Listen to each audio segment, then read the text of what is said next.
القمم جنب بعض، يعني 8 و8 و8، ده بسميه مستوى مقاومة.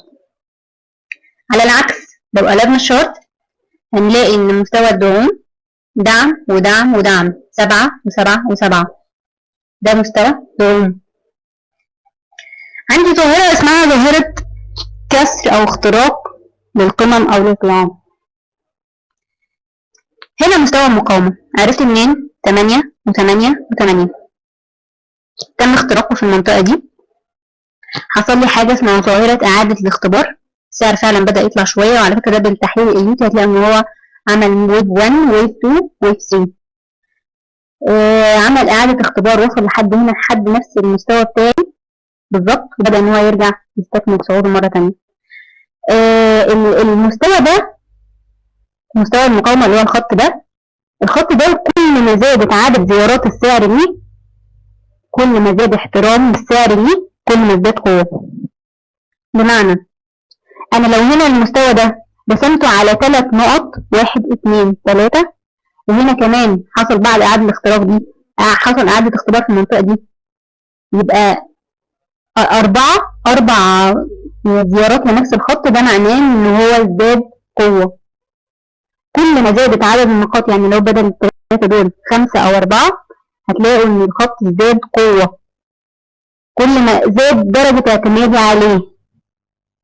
على العكس في حالة الدعم 7 و7 و7 دعم، حصل حالة كسر زي ما احنا شايفين هنا، بدأ السعر انه يعمل إعادة اختبار في المنطقة دي وفقا للتحليل الإيوتي، نلاقي ان هو عمل ويف 1 اللي هي دي، وعمل إعادة اختبار هنا اللي هي رسمت ويف 2، وعمل ويف 3 زي ما احنا شايفين، برضو زاد عدد الزيارات، بالتالي زادت خلت قوة الخط نفسه بقى أعلى. دي بنسميها ظاهرة كسر واختراق للدعوم والمقاومات. هنا مثلا بالنسبة للشمعة وجسم الشمعة لازم نبقى عارفين الفرق بين الشمعة الصاعدة والشمعة الهابطة، لأن ده هنحتاجه في الشرح اللي جاي. طبعا دي ممكن تكون معلومات بدائية شوية، أنا حتى بقولها بسرعة لأن عارفة إن أغلبكم عارفها، وخاصة إن طالعين من دورة أستاذ أحمد أبو السعود لأن عندهم المعلومات دي وسبق إن هو شرحها لهم، فعارفة إن هي تكون حاجات بدائية، بس في ممكن واحد معانا هيبقى مش عنده المعلومات دي، فلازم نتعرض ليها قبل ما ندخل في اللي جاي، لأن اللي جاي هيكون احترافي شوية ومحتاج إن المعلومات دي تبقى معاك. لو حد يا جماعة مش فاهم حاجة معينة أو في نقطة من اللي فاتت حاسس إن هي اتقالت بسرعة، ممكن نرجع لها تاني ونعيدها مرة تانية. أستاذ ماجد عندك استفسار؟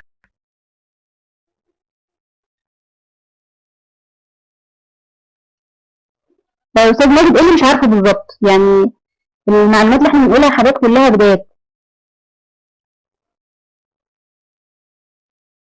عايز كلامي مرة تانية عن الشموع؟ أنا لسه متكلمتش عن الشموع أصلا.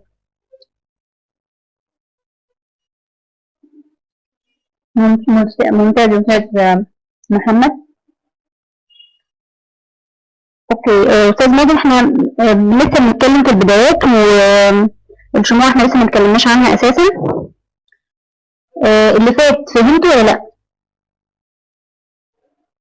طيب عشان استاذ ماجد ما حضرش دوره استاذ احمد ابو السعود، فهستاذنكم انا الحاجات البدايات او الحاجات الصغيره هعيدها اكتر من مره، او هيبقى شويه هدوس عليها عشان معانا حد لسه جديد، فاعذروني.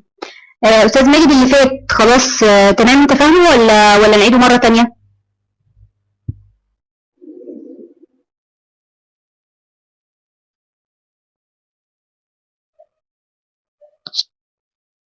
ممتاز، خلاص تابعني يا استاذ ماجد، لو في جزء ما فهمتوش ممكن نعيده مره ثانيه، فحاول ان انت تبعت لي على طول.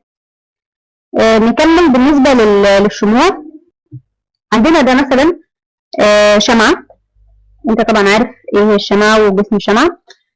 زي ما احنا شايفين الشمعه بيبقى فيها جزء مظلل كده في النص اللي هو المنطقه دي من هنا لهنا، بيبقى فيه ظل علوي وبيبقى فيه ظل سفلي.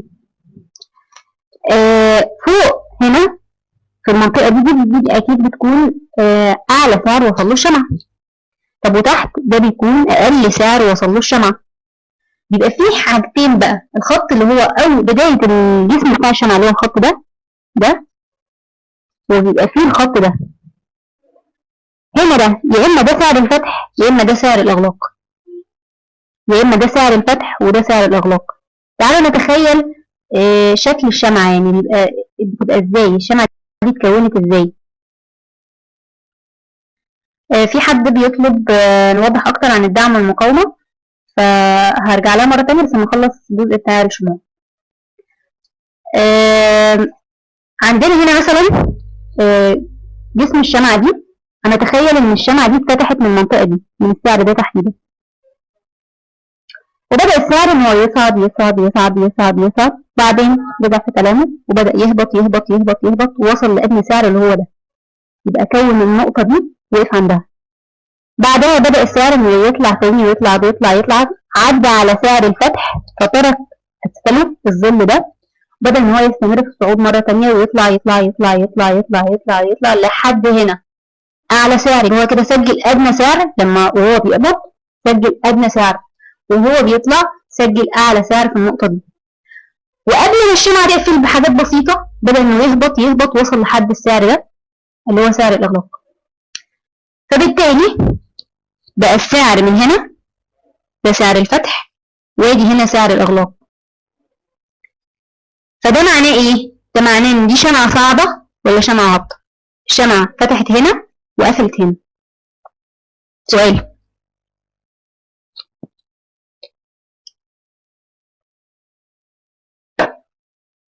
ممتاز، بالظبط هي فعلا شمعة صاعدة، بس أنا كنت عايزة أسأل السؤال ده الاثنين، هنسأله مرة تانية لماجد والعالمي، هما بس اللي يجاوبوا، أنا عارفة إن كلكم عارفين المعلومات دي.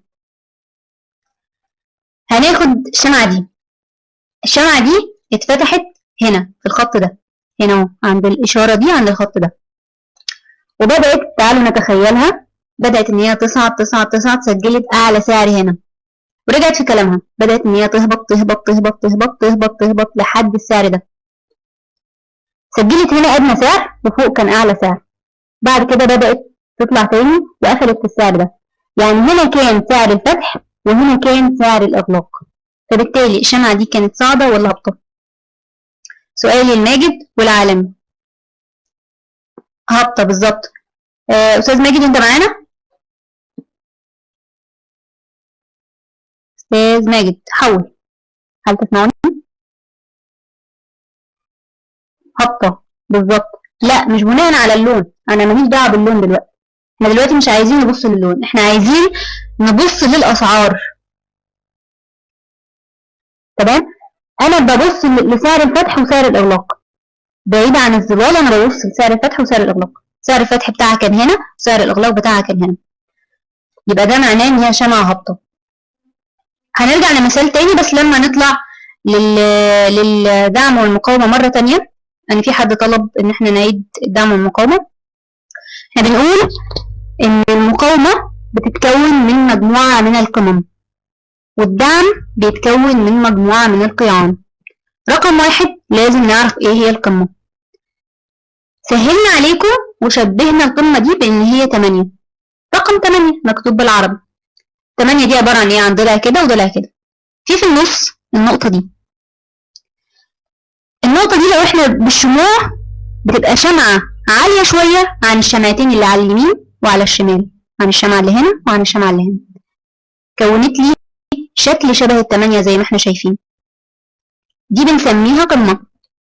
القاع العكس، قمة مقلوبة بالظبط، 7 فيها ضلع يمين وضلع شمال، واللي في النص هابطة شوية زي ما احنا شايفين كونت الزاوية دي، ده كده قاع.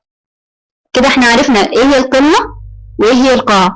طب عايزين نعرف ايه هو مستوى المقاومة ومستوى الدعم. مقاومة يعني في حاجة بتقاومني، يعني السعر وصل لحد مستوى معين وما قدرش يرتفع عنه. ادي هنا مثلا 8 و8 و8، 3 8 جنب بعض، مجموعة من القمم، قمة وقمة وقمة. السعر ما قدرش يرتفع عنه، عن الخط ده، عن المستوى ده كده، ده بسميه مقاومة. ممكن لو بنتكلم بالنماذج هنقول ان ده ترابل توب، او هنقول ده نموذج معين، او ممكن نوصلهم ونطلعوا مثلث. مش قصتي دي خالص، انا عايزه بس بمنتهى البساطه هعرف ايه هو الفرق بين المستوى المقاومه ومستوى الدعم. 3 تمانيات جنب بعض زي ما احنا شايفين، 8 و8 و8، ده سميته مستوى مقاومه. على العكس قلبت الشارت هنلاقي ايه؟ 3 سبعات جنب بعض، 7 و7 و7، سميناهم مستوى دعم. اعتقد مفيش ابسط من كده خالص. هنتكلم بقى عن لما يحصل حالة اختراق او كسر للمقاومة او الدعم. مبدئيا مقاومة بقول عليها اختراق، الدعم بقول عليه كسر. يعني ايه؟ يعني لما السعر بيتعدى الخط الجميل اللي احترمه السعر اكتر من مرة، ده مرة والتانية والتالتة، ده بسميه اختراق. كلمة اختراق هنقولها امتى؟ هنقولها مع المقاومة، عشان نبقى طول ما احنا ماشيين متعودين ان احنا هنقول السعر تعدى مستوى مقاومة هنقول عليه اختراق. حصل اختراق للمستوى ده هنا، تم إعادة الاختبار بتاعه هنا، ورجع كمل مرة تانية بالارتفاع، ده كده بسميه اختراق للمقاومة. على العكس في حالة الدعم قلبنا بس الشارت، هنلاقي ان 3 سبعات جنب بعض، خط قوي جدا محترم، تم الكسر هنا، هبط السعر شوية. غالبا على فكرة ده مش على طول، بس غالبا بيحصل إعادة اختبار، يعني السعر بيزور مرة تانية الخط اللي اتكسر ده، بيرجع يكمل هبوط زي ما احنا شايفين. هنا ده بنسميه ايه؟ بنسميه كسر ولا اختراق مع الدعم ولا المقاومة؟ مع الدعم بسميه كسر، مع المقاومة بسميه اختراق. موضوع بسيط جدا. يعني هنا مثلا لما السعر تعدى خط المقاومة ده، سؤالي للعالمي، لما السعر تعدى خط المقاومة ده بسميه اختراق ولا كسر؟ العالمي هل تسمعنا؟ حاول.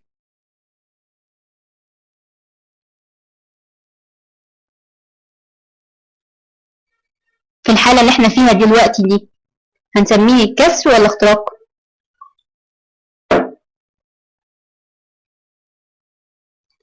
اختراق، ممتاز. طب في حالة العكس لما قلبنا تشارت، سؤالي الماجد، هنسمي ده كسر ولا اختراق في حالة الدعم؟ ماجد كسر، برافو. تقريبا اعتقد كده كله وضحت ليه الدعم والمقاومة، كلنا كده تقريبا في مستوى واحد. في اي حاجة في اللي فات حد مش فاهمها؟ هنرجع تاني للشموع. لو كله تمام اكتب رقم 1.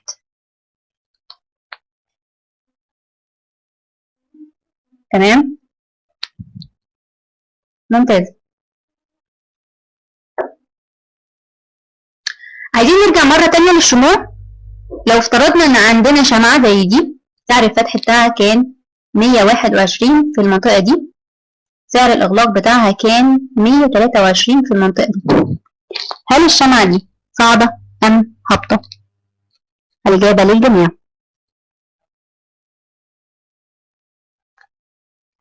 صاعدة بالظبط.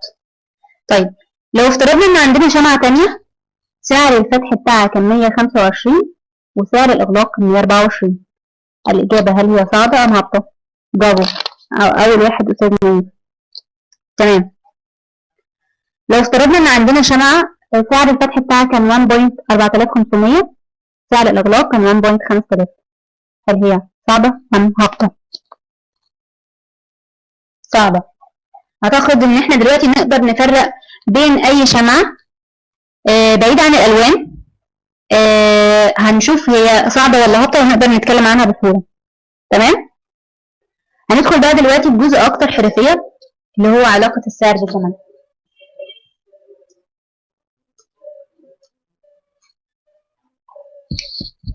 السعر بيتغير بتغير الزمن، فده بيدينا إيه؟ بيدينا يا ترند صاعد يا ترند هابط، والهدف منه هو سيطرة الحركة السعرية والدخول مع الترند، يعني من أفضل أماكن سعرية. ممكن يكون كلامي صعب شوية بس احنا هناخده بالأمثلة فيبقى سهل. اللي بتشوفه على التشارت بشكل عام قمم وقيعان بس، ما بتكونش حقيقية. ليه؟ لأنها مش مكتملة، مش مربوطة بالزمن. طب ازاي تشوف قمم وقيعان مربوطة بالزمن؟ باختصار شديد عشان نحل المشكلة دي عايزين نشوف قمم وقيعان مربوطة بالزمن، يعني قمم وقيعان حقيقية. أولا بنختار نقطة على الشارت، النقطة دي تكون نقطة معينة. تعالوا نشوف على مثال أحسن. نقطة على الشارت بتكون نقطة فعلية، يعني إيه؟ يعني يا إما قمة ترند صاعد يا إما قاع لترند هابط. إحنا عندنا هو مثال ترند هابط زي ما إحنا شايفين، بنختار ليه قاع واضح أهو. افترضنا القاع ده لآخر ترند موجود قدامك. الشارت الجديد اللي بيترسم اللي هو اللي تحت ده بيكون مرسوم بضرب فرق الزمن والسعر بين كل سعر جديد بيتكون والنقطة المرجعية اللي احنا اخترناها. كده هنلاقي ايه؟ هنلاقي ان اللي تحت ده هو المنحنى السعر الزمني للقمم والقيعان الحقيقية. طب هنستفيد بده ايه؟ ممكن يكون الجزء ده صعب شوية.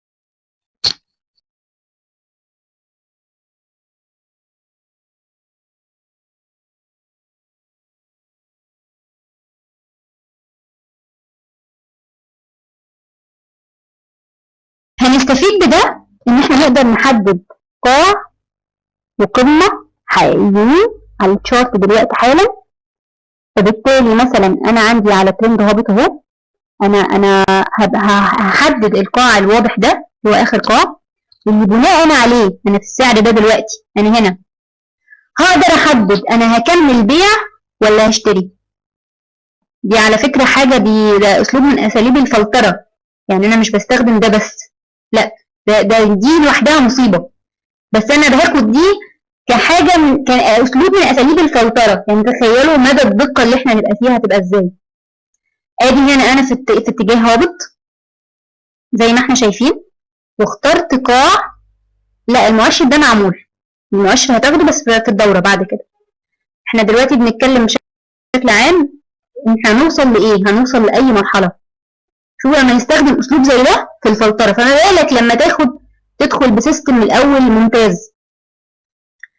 هنختار قاع واضح اللي هو ده في نهاية اتجاه هابط وحددناه، وادي يكون لي شكل السبعة. خلوا بالكم لو شفت الشارت الجديد اللي اترسم بالقمم والقيعان الحقيقية، سبعات وثمانيات مش كتيرة، لا احنا عايزين سبعة واضحة يكون ليها ضلعين كده، يعني الى حد ما بشكلها سبعة.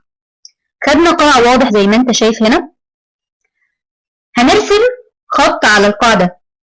والله احنا قدامنا حلين، اما اذا ان الخط ده هيتكسر وهيبدأ السعر انه يهبط يبقى احنا كده هنكمل مع البيع، اما اذا ان السعر هيخترق خط الاتجاه الهابط ده ويبدأ ان هو يصعد، يبقى لازم عندي فيه 8 هنا خط مقاومة او قمة عفوا هتطلع هتخترق، يبقى انا كده هدخل معاه شراء. خدت اشارة من الفلترة. خلينا نشوف موقفنا مثلا على الشارت اللي قدامنا. ادي خط اتجاه هابط، بينا 7 زي ما انت شايف هنا، خدنا ادنى قاع ورسمنا السبعة هنا، حطينا الخط. تعالوا نشوف ايه اللي حصل. رغم على فكرة هنا بالفن احنا ممكن كنا نقول نفكر في الشراء. بصوا ايه اللي حصل. بعد كسر السبعة السعر هبط 380 نقطة تحت خط الاتجاه الهابط، وكان في الفرصة دي إلى حد ما توافق بين التحليل الفني والتحليل الكلاسيكي في نفس الوقت فلترة. ماجد احنا كده ولا كده هنعيد الجزء ده أكتر من مرة.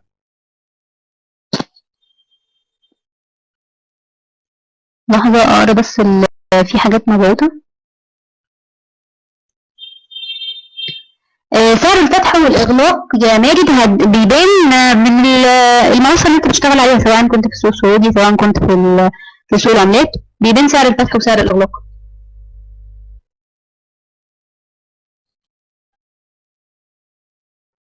الجزء ده شوية هتلاقيه صعب لأن جديد عليك وبما إنك مبتدئ كمان، بس عموما احنا هنتكلم فيه هتلاقيه واضح إن شاء الله، بالأمثلة هتلاقيه واضح. أنت مطلوب منك حاجتين، اولا المؤشر يعمل كل حاجه، احنا بس كنا بنتكلم في تقنيه المؤشر معمول ازاي. المطلوب منك حاجتين. انت هنا في اتجاه هابط، انت هتاخد ستيب باي ستيب. الاسلوب ده هنسميه اسلوب فلتره، ده مش هو اشارتك الوحيده اللي بتدخل بيها، لا. ستيب باي ستيب، انت هنا في اتجاه هابط، رسمت خط اتجاه هابط او عرفت ان الاتجاه دلوقتي هابط، وبالمؤشر بتاعنا اللي هيحدد لك القيمه من القيعان الفعليه اهو قدامك. حددنا 7 واضحه زي ما احنا شايفين. احنا هنا دلوقتي في السعر ده، انا ما اقدرش اقول انا هدخل شراء ولا بيع باسلوب الفلتره الا لما يتكسر القاعده. لو انا تحت الاتجاه الهابط، تحت خط الاتجاه الهابط فوق على الشارت، يتكسر القاع اللي قدامي على القمم القيعان الحقيقيه اللي تحت، هدخل بيها.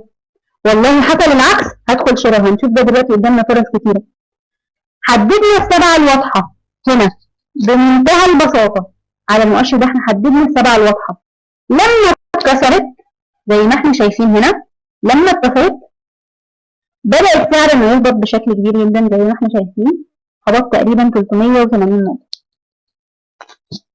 وما زال تحت خط الاتجاه الهابط. في فرصة تانية هنا كنا في معانا خط اتجاه هابط على زوج اليورو ين، والسعر اخترقه زي ما احنا شايفين هنا. حصل إعادة اختبار في المستوى ده.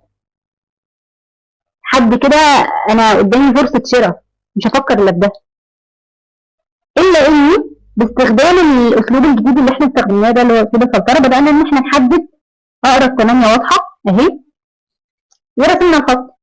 هل امتحان دخولك باستخدام الأسلوب ده، هل امتحان دخولك شراء؟ حد يجاوبني من الناس اللي استوعبوا الجزئية دي بنتكلم فيها كتير. هل امتحان دخولك هنا ان انت تدخل شراء وفقا يعني للاسلوب ده، علما بان اسلوب التحليل الكلاسيكي قال لك ادخل شراء في 7 تحت؟ لا، انا دلوقتي في خط اتجاه هابط وبدور على فرصه شراء، يبقى حددت اقرب 8 اللي هي دي.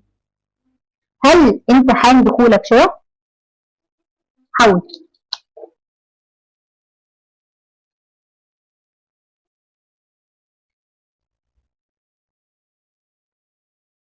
لا، لانه دايما على المؤشر. تمام، المفروض يكون بيع. استاذ محمد قلت بيع ليه؟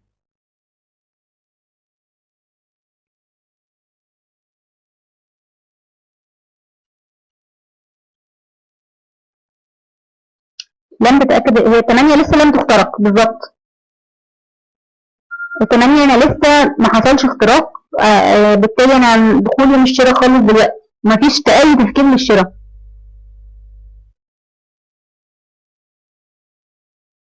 يعني ده رد تاني يا استاذ محمد، بس مش هو اللي احنا مش شغالين بيه دلوقتي. احنا داخلين دلوقتي نتعلم اسلوب فلتره، حاجه جديده. ال8 القريبه عندنا اللي هي دي لسه لم تخترق، فبالتالي انا لسه مش هفكر في الشراء خالص دلوقتي، ما عنديش اي تفكير للشراء، علما بان انا عندي بالكلاسيكي عندي خط اتجاه هابط، في اكتر من اتجاه، كان في اتجاهات فوق 1 2 3. حصل اختبار كسر، عفوا اختراق هنا، حصل اعاده اختبار هنا، ومفروض ان السعر بقى هيكمل صعوده وراجع تاني اهو. هرجع لك تاني يا استاذ مجد. لحد دلوقتي انا مش شراء، انا كده ما عنديش اي تفكير للشراء. انا مستنيه ايه؟ دخولي شراء هيبقى امتى؟ لما يخترق الخط ده اللي انا حددته. تعالوا بقى نشوف ايه اللي حصل. اهو بعد ما السعر اخترق الخط ده على الكلاسيكي، بدأ ان هو يهبط شويه وصعد، لانه ما كملش. لا، ده اللي حصل ان اقرب 7 اتكسرت وبدأ السعر انه يهبط بعدها، وفعلا هبط 450 نقطة. تكونت بعد 8 محطات للنازل لم يتم تحديدها. ان انا هنا فوق، انا هنا من النقطة دي بالظبط، انا من المنطقة دي، من لحظة الاختراق. شايف اللحظة الاختراق دي فين؟ انا هنا بدور على اقرب 8 واضحة ليا بالسعر الحالي. اقرب 8 واضحة عندك فين؟ هتتكلم عن ال8 دي مش منطقة واضحة اصلا. حتى شوف هي مقاربة لايه؟ مقاربة للشكل تحت، دي حاجة تقاع، مجرد تذبذب كان تحت. 8 مش واضحة، مش منطقة واضحة. شايف المنطقة دي؟ شايفها؟ في حاجات كده صغيرة قوي مش باينة. أنا بدور من لحظة الاختراق دي، أنا بدور على أقرب 8 واضحة، ودي ما كانتش 8 واضحة. بالفعل زي ما احنا شايفين ارتفع سعر حاجات بسيطة، بدأ إن هو يكمل هبوط. ده كله أنا مش أتأكد فيه. عند أقرب 7 اتكونت عند أقرب دعم برضو قريب مني على الخط اللي اترسم، هبط السعر 450 نقطة. فشوفوا مدى يعني حاجة كده رهيبة. يعني ما حدش يستهون بإن هو يربط بين السعر والزمن، لأنها يعني أسلوب فلترة قوي جدا وما بيستخدموش غير بنوك. يعني لما بيحبوا فعلا يحددوا مدى لأي مدى رايح السعر وفين رايح دلوقتي حالا، لازم يربط الرابطة دي. فأسلوب عالمي يعني. لو شفنا شارت كمان، انا هرجع لك يا ماجد وهوضح لك باكثر تفصيلا، بس انا شايفه ان الاغلب عندهم خلفيه. لو شفنا شارت كمان هنلاقي مثلا ادي السعر كان مرسوم فوق خط اتجاه صاعد زي ما احنا شايفين. انا اللي برسمه الخط الاحمر ده، انا اللي رسمه، انا بس يا دوبك بوضح ان في هنا 7، في هنا 8، في هنا عدد اختبار بس كده يعني. لو شفنا الشارت التاني هنلاقي ان السعر كان في خط اتجاه في صاعد زي ما احنا شايفين، كان عليه اكتر من اتجاه اهو. هل انا من المنطقه دي من هنا دلوقتي هل هفكر في الشراء ولا البيع؟ هحدد اقرب مقاومه واقرب دعم. شراء. جميل استاذ ماجد، جميل. شراء. انا هحدد اقرب مقاومه واقرب دعم. انا لسه لا شراء ولا بيع، لا هحدد لا ده ولا ده. انا هحدد اقرب مقاومه واقرب دعم. فين؟ مش على التشارت بتاعنا اللي بنشوفه، لا، على التشارت مؤشر. حددت اقرب 7 واقرب 8. شوفوا ايه اللي حصل. رغم انه كان على خط اتجاه صاعد، مفروض انه يبقى بنظرتي الاوليه كمحلل كلاسيكي عادي انا هشتري. اللي حصل لا، الخط ده اتكسر، خط الاتجاه الصاعد اتكسر. وعلى فكره كان في اسباب كتير قوي ان احنا ندخل البيع، بس هنا انا خدته باسلوب عالي، تقنيه عاليه. عند اقرب دعم عندي على المؤشر انا دخلت بيع، والبيع مش كمان مش اي بيع، ده 950 نقطه، يعني رقم مهول. انا طبعا مش بقول ان انتوا هتستفيدوا من 950 نقطه، لانك انت بتاخد بس ايه مناطق منها. يعني انت 950 نقطه دول لو خدت منهم 500 فانت ملك. بس داخل 500 يعني 500 داخلهم بأمانة عالي قوي، بعائد اكبر، بمخاطره وريسك قليل. محدش يستهون بده. لو شفنا شرط كمان زي ده، انا خط اتجاه هابط زي ما انتم شايفين باتجاهات اهو متعدده. حصل اختراق على خط الاتجاه الهابط. تحليل كلاسيكي هو عادي جدا، مفيش دخول طبعا. انا مستني اسلوب الفلتره بتاعي. انا على فكره كان ممكن ارسم يعني اعمل نفس الشارت واوضح لكم مدى اهميه الفلتره ومدى اهميه استخدام الاسلوب ده في الدخول. كان ممكن احدده يعني ارسم فوق مش تحليل كلاسيكي، كان ممكن احط الإيشيموكو، بس عشان في ناس لسه اصلا مش عندها خلفيه عنه عن الاستراتيجيه اصلا بشكل عام، فكان هيبقى الموضوع صعب. فابتديت ان انا استخدم ابسط انواع التحليل اللي هو التحليل الكلاسيكي عشان يبقى الموضوع اوضح لكم ويبقى ملائم لكل المستويات. حددت هنا مستوى، وكان مستوى ما شاء الله مقاومه، يعني تمانيات، كان في تمانيات قريبه كتير قوي. هل انا حان دخولي شراء؟ لا، هستنى. انا لا اعرف هو هينزل ولا هعرف هو هيطلع. انا هستنى لما ياخد الاشاره دي بالظبط، هستنى لما يحصل اختراق للمقاومه. وقد كان حصل اختراق للمقاومه اهو. انا هنا دخولي. طب انا ليه ما دخلتش من هنا وليه ما دخلتش من هنا وليه ما دخلتش من هنا؟ انا مش مطالب ان انا اخد كل تحركات السوق، لا، انا بدور على اكتر الاماكن امان اللي تحقق لي اكتر اعلى عائد باقل ريسك. استاذ ماجد انا راجعه لك وهدي لك كل ده باستفاضه، بس انتظرني بالظبط 5 دقايق. خلاص هخلص بس شرح المنطقه دي وهرجع لك تاني هكلمها اشرح لك يعني واحده واحده. انا عايزه اكتر اماكن فرص بامان عالي قوي وباقل مخاطره.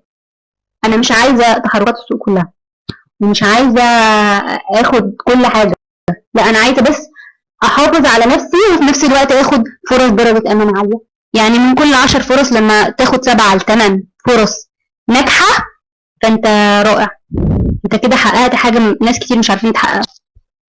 بالظبط زي ما احنا شايفين، احنا هنا ممكن يكون السعر اتحرك 1000 نقطه من هنا واكتر منهم زاد عن صعود، ما خدتش منهم الا 300 بس. 300 بدرجه امان عاليه قوي بدقه عاليه قوي. شوفوا حتى هنا يا جماعه، شوفوا الخط لما اترسم، شوفوا الخط ده لما حصل اختراق، شوفوا مدى احترامه دي، عمل اعاده اختبار ورجع يكمل تاني.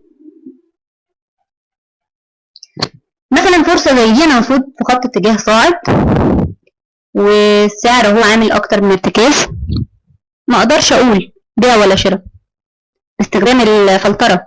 انا ممكن تكون معايا اشارات تانية باستخدام الاستراتيجيات التانية هحتفظ بيها وبرضه هستنى اسلوب الفلتره هيديني فرصه اكتر قوه.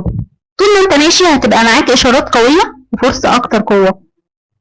في مشكله في الصوت ولا حاجه؟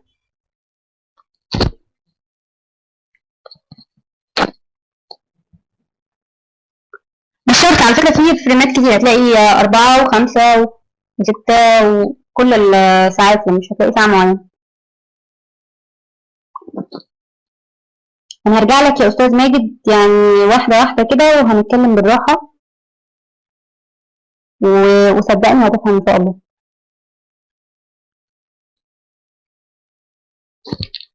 الصوت كده واضح ولا في مشاكل؟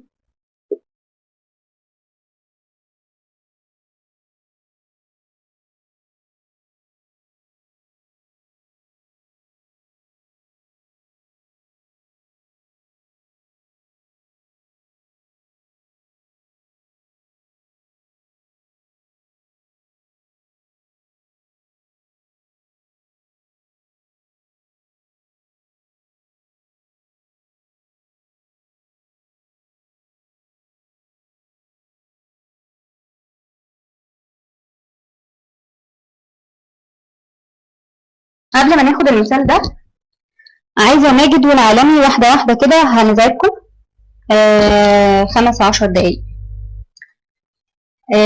في حاجه في تحليل كلاسيكي اسمها ايه؟ اسمها انك ترسم خط اتجاه. بتعمل له ايه؟ بتحدد له حركه السعر. يعني انت عايز تعرف السعر صاعد ولا هابط. طب ده هيفيدني بايه؟ في قواعد للتحليل تانية اسمها قواعد التحليل الكلاسيكي.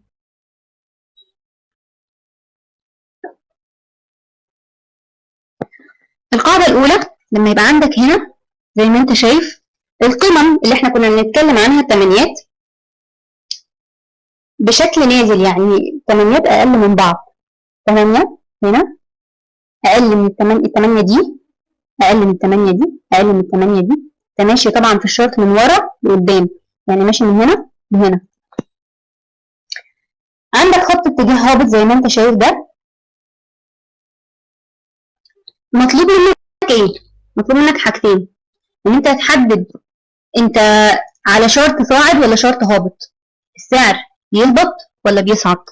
سؤالي الماجد والعالمي، السعر هنا كان بيهبط ولا بيصعد؟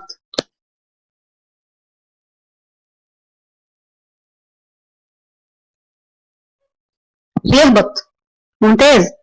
العالمي رأيك؟ هل السعر كان هابط ولا صاعد؟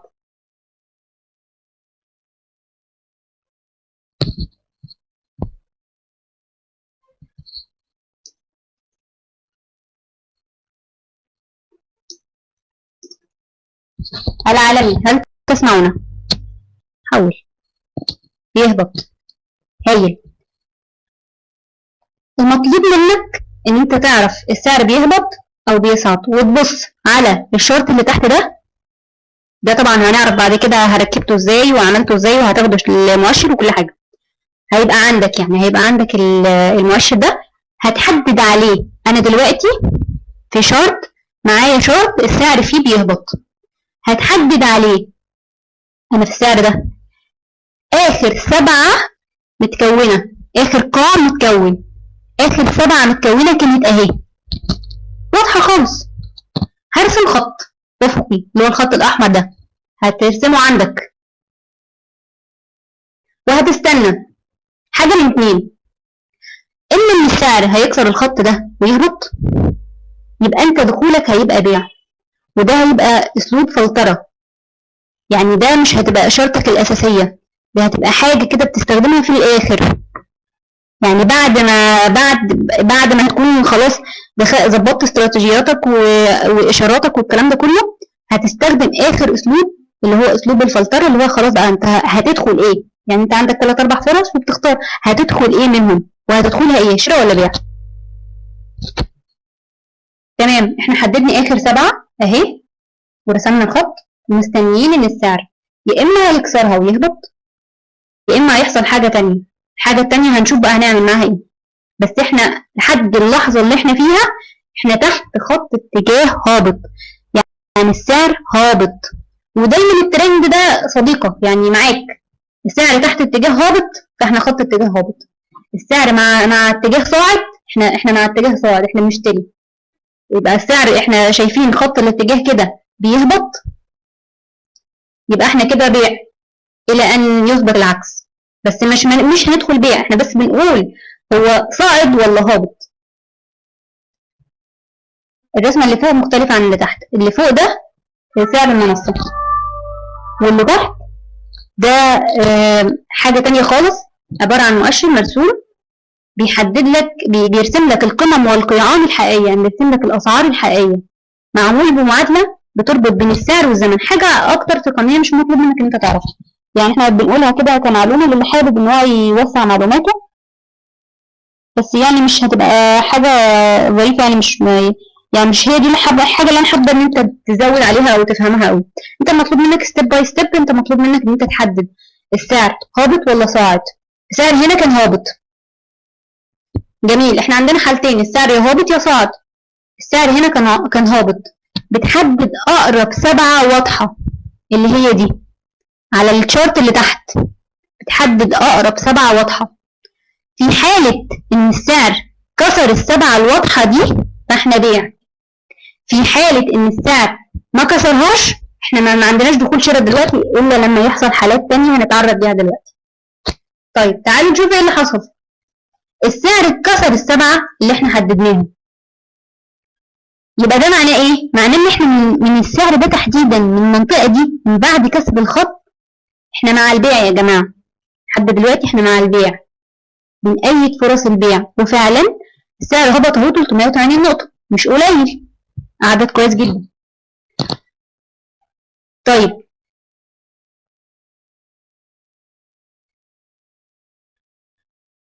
7 مش واضحه، لا هي هنا في الاول كانت مرسومه اهي 7، هي نفس الشرط اللي فوق، هي نفس الشرط اللي تحت، 7 كانت واضحه، كانت اقرب 7 واضحه، انا عند السعر ده الفرص دي انا بتابعها عشان اعرف اصورها، انا عند اقرب سعر 7 واضحه كانت ال7 دي، خدناها هنا في زاويه بقت زاويه منفرجه شويه، لان شوف هنا السعر زود، يعني السعر كان فيه تذبذب هنا، فشويه بقت ال7 منفرجه، يعني ليها ضلعين كده زي ما انت شايف منفرجين، بمجرد ما حصل الكسر هبط. في حاله الصعود في مبدأ برضو في التحليل الكلاسيكي بيقول لك ان لو عندك خط اتجاه هابط، يعني السعر بيهبط زي ما انت شايف هنا، وتم اختراقه، تم اختراق الخط الاتجاه الهابط ده بيؤيد ان انت تشتري، والعكس في البيع. ادي هنا مثلا خط اتجاه هابط وحصل اختراق زي ما انت شايف، مفروض ان هنا كده السعر بيطلع، يعني المفروض ان هو يعني يرتفع، انا على الشارت ده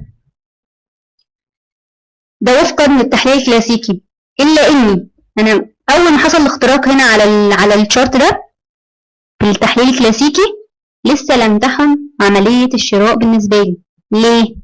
لأني لما حددت أقرب 8 من النقطة دي، شايف أنا في النقطة دي انزل لتحت، أقرب 8 واضحة كانت دي، حددت الخط بتاعها ما حصلش اختراق، أنا لسه مش شراء. واضحة النقطة ولا الأستاذ ماجد والأستاذ العالمي فاهمين؟ انا لسه كده انا ما فيش شراء، مش هشتري، انا بتابع. ايه اللي مش واضح؟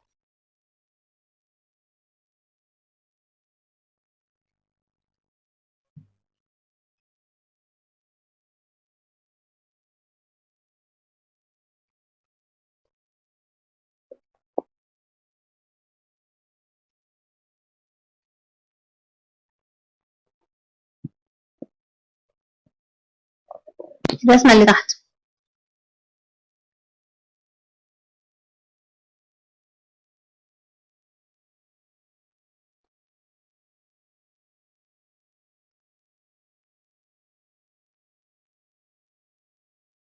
دوائر واضحة. طيب خليني هرسم هنا. فين أدوات الرسم يا غمدان؟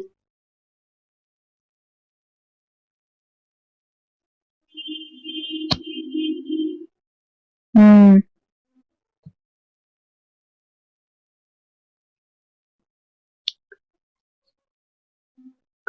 خلاص أنا لقيت.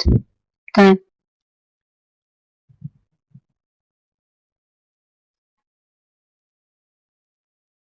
كده على 7 و8. تمام. وإذا بقى على هذا المستوى، لا هو مش هيبقى، هو احنا بنحدد موقف الفرصة، هنفضل متابعينها. والله مفيش حاجة اسمها يبقى، يعني هو أكيد هيتكون أشكال تانية، أكيد هيتكون 7 و8 تانية. مطلوب منك خطوة خطوة خطوة. أنت في خط اتجاه هابط زي ده، حصل اختراق زي كده، ايه اللي يحصل؟ المفروض ان انت تتابع اقرب 8 واضحه. ممكن نسجل القواعد دي عندنا، اكتبها في ورقه، خليها قدامك، مش لازم تبقى يعني خليها قاعده، مش لازم تبقى فاهمها. في حاله ان في خط اتجاه هابط وحصل اختراق ليه، ايه اللي هيحصل؟ المفروض ان انا هفكر في الشراء. خط اتجاه هابط يعني السعر كان بيهبط وحصل اختراق ليه زي ما احنا شايفين، المفروض ان انا افكر في الشراء. اعمل ايه؟ باستخدام المؤشر ده حدد اقرب 8 واضحة عندي زي دي كده. انا هنا، انا في بعد الاختراق هحدد اقرب 8 واضحة عندي او اقرب خط مقاومة واضح عندي. لو حصل اختراق يبقى انا هشتري، ما حصلش يبقى ده مش هشتري. مم.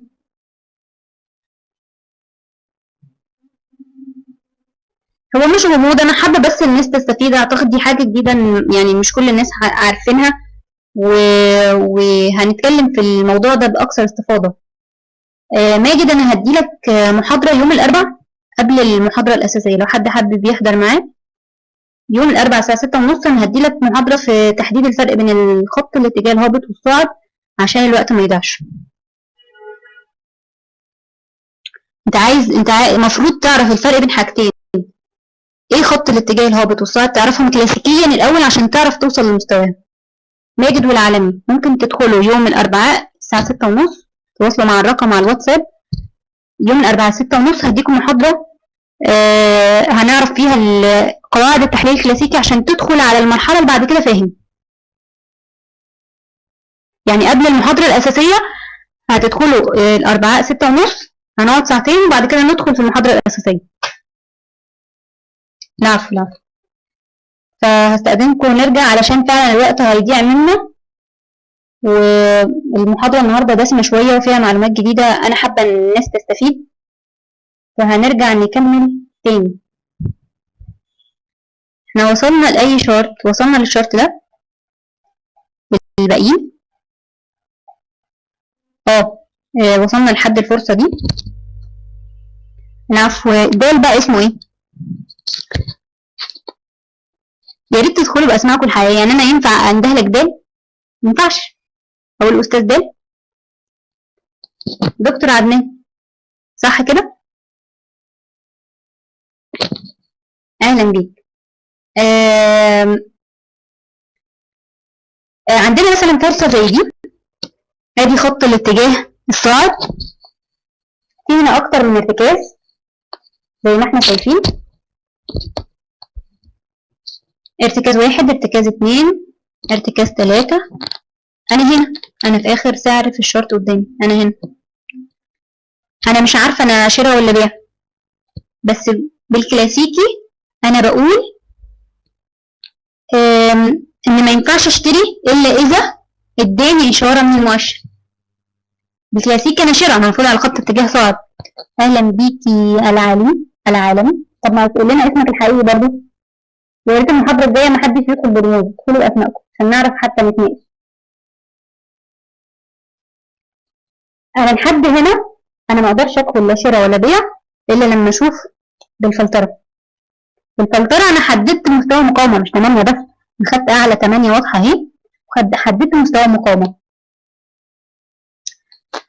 هل تم الاختراق؟ لا، انا مش في، ما حصليش دلوقتي فرصه شراء، لسه انا لسه ما دخلش، لسه دخولي لسه ما جاش. بمجرد ما حصل الاختراق من السعر ده بالظبط، وشوف كمان ايه قريب من ارتكاز جديد،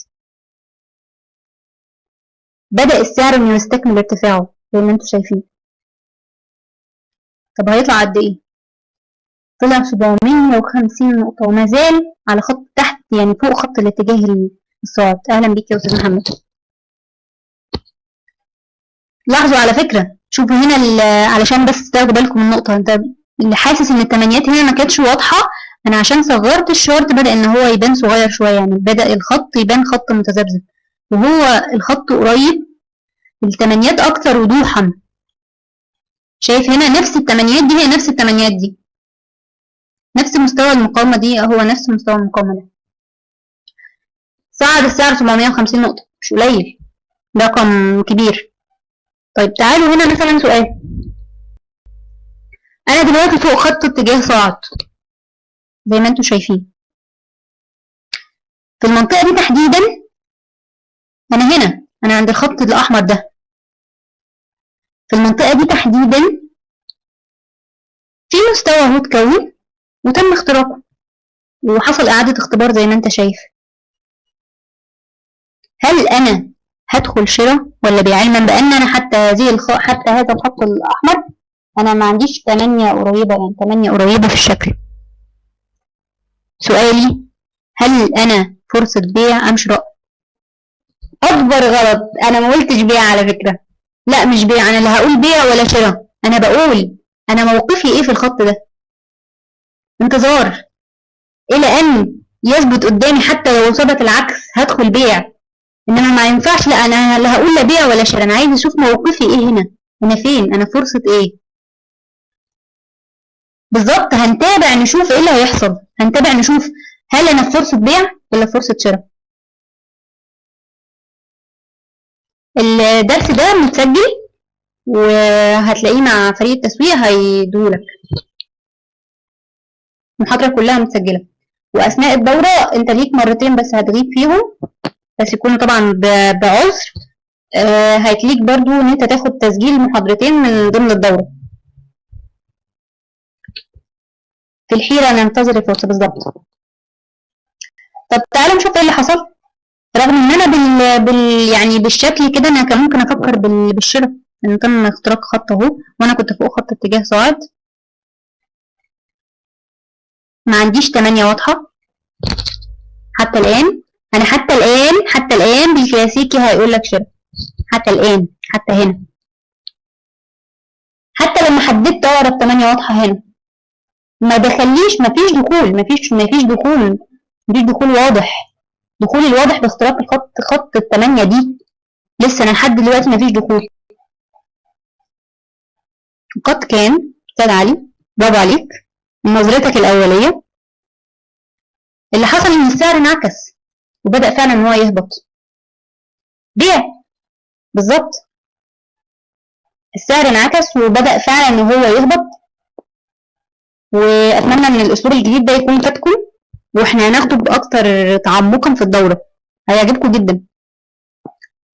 تشبع مؤشر وأسباب كتيرة قوي قوي للبيع، بس أنا في النقطة اللي أنا كنت فيها لا، أنت مش مطلوب منك إن أنت تقول بيع خالص ولا شراء ولا كان دخولك أصلا ولا دخول، أنت تتفرج، وفي النقطة اللي أنت كنت فيها ما كنتش تقول بيع.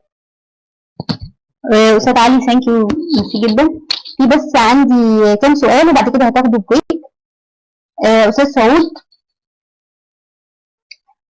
طبعا الأخبار بتأثر، بس احنا يعني الفنيين بشكل عام مش بيهتموا بالأخبار قوي. يعني انت تبص مثلا خبر فايدة، التغير في أخبار قوي، يعني حاجة فعلا مؤثرة، حاجة شقلبت الدنيا. إنما خبر عابر جاي، ده كل ده مش بتبص، مش بتركز ليه قوي. الأخبار بشكل عام أنا مش بستخدمها مش 100% يعني، بس بنسبة مش هتزيد عن 20%. أستاذ أبو فارس، الدخول فين بالظبط؟ الأسلوب اللي احنا كنا بنتكلم عنه ده أسلوب فلترة، مش أسلوب مش بندخل بيه، لا. احنا بعد ما بناخد إشاراتنا ونجمع إشاراتنا كلها بناخد أسلوب بنفلتر بيه. ده كان حاجة من ضمن الحاجات. يعني احنا تخيل مثلا انت معاك سلة، السلة دي بتجمع فيها إشارات، خدت مثلا 5 إشارات بيقولوا شراء وإشارتين بيقولوا بيع، انت إلى حد ما انت إشاراتك دخولك شراء، إلا إنك مش هتدخل لا شراء ولا بيع إلا برضه بالفلترة. والفلترة ليها برضه عدد من الأدوات. عارف الأدوات دي كل ما بتزيد معاك كل ما بيكون قوة تحليلك أقوى ودرجة نجاحها أكبر، وهتحقق عائد أعلى بأقل مخاطرة. المؤشر هتاخده في الدورة، لأن المؤشر ده مصنوع، مش مؤشر حد يعني مش جاهز موجود على المنصة، لا ده معمول بمعادلة هتاخده أثناء الدورة إن شاء الله. هنتعلم إزاي نركبه حتى على التيكت شارت وعلى الإيمي بروكر لو في حد من ضمن الناس المتداولين في سوق السودا. لا مفيش أي إزعاج ولا حاجة، وصدقني أنا بحب أفيد الناس جدا، وحتى لو حد قراكم في الأسئلة ولا حاجة أنا ما عنديش أي مانع، حتى لو أجزاء هعيدها برضه مفيش مشكلة. على النت تقدر طبعا يركب يا أبو جاسم. حد حاجة معينة مش فاهمها حتى ممكن أعمل له محاضرة خاصة وهشرحها له، أنا مش ببخل على حد بمعلومة. ينفع على الميتا ستوك وعلى الميتا تريدر على التيكت شارت وعلى ايمي بروكر، مش هتلاقي أي مشكلة في الموضوع ده، التركيب سهل. احنا هندخل دلوقتي في البريك، ممكن أستاذ غمدان معاكم وأستاذة ملاذ.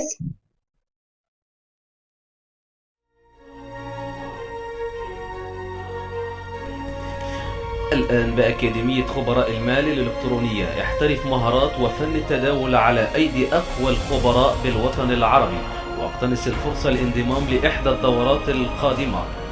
تعرف على أسرار التداول الحي في بورصة العملات العالمية الذي يقدمها الأستاذ أحمد عبد الحميد، محاضر معتمد بمعهد خبراء المال. تعرف على أساسيات المتاجرة في الأسهم العالمية والأوبشن والذي يقدمها الأستاذ نشوان الثور، محاضر معتمد بمعهد خبراء المال. نادي خبراء المال، بيت خبرة عربي بخبرات عالمية. انت طبعا عارف السعر، عارف حركة السعر اللي هو أي واحد منهم، عارف حركة السعر إن هي دي الأسعار، الشموع اللي قدامنا دي الأسعار العادية جدا. طب إيه اللي زاد؟ الخطوط الكتيرة الملعبكة اللي قدامنا. طب الخطوط دي أسمائها إيه؟ خط كل خط هنعرفه بلونه، ممكن الألوان دي تغيرها بعد كده، بس إحنا دلوقتي هنتعلم بالألوان الافتراضية اللي بتنزل عندك على المنصة. أول خط اللي هو الخط الأخضر ده، شايفه؟ ده بنسميه إيه؟ الشينكو الثاني، اسمه إيه؟ شينكو. الخط التاني الخط الأحمر ده، شايف الخط الأحمر ده بنسميه التنكن سن. الخط التالت اللي هو الخط الأزرق بنسميه الفيوجن سن. ممكن يكون أسماء جديدة عليك، ممكن تكون أسماء غريبة. الأسماء دي أنت ممكن في ورقة فاضية دلوقتي تروح كاتبها كده على جنب، علما بأن أنت هتاخد ملف اللي هو الملف المتدرب، ببقى عاملة لك ملف كده ظريف فيه الحاجات دي باختصار عشان ما تكتبهاش على ورقة على جنب. بس أنت ممكن لو أنت حابب قبل ما يوصلك الملف تروح جايب ورقة تكتب فيها الكلام ده، اكتبه.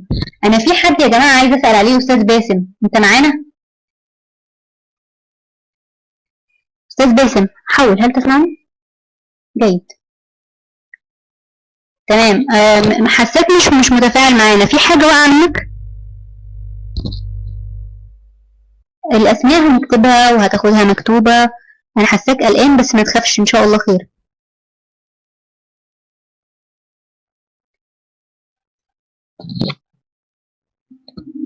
أستاذ باسم هل أنت معنا؟ ديدوس الرقم ده رقم إيه؟ رقم مين؟ في حاجة يا أستاذ باسم مش فاهمها؟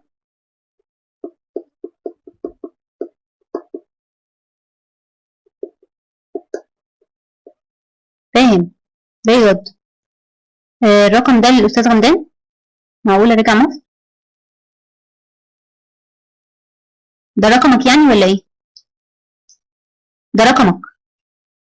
اللي كان بيتكلم مش غمدان، هو داخل بمعارف غمدان بس هو شادي. بيتكلم أستاذ شادي مش أستاذ غمدان.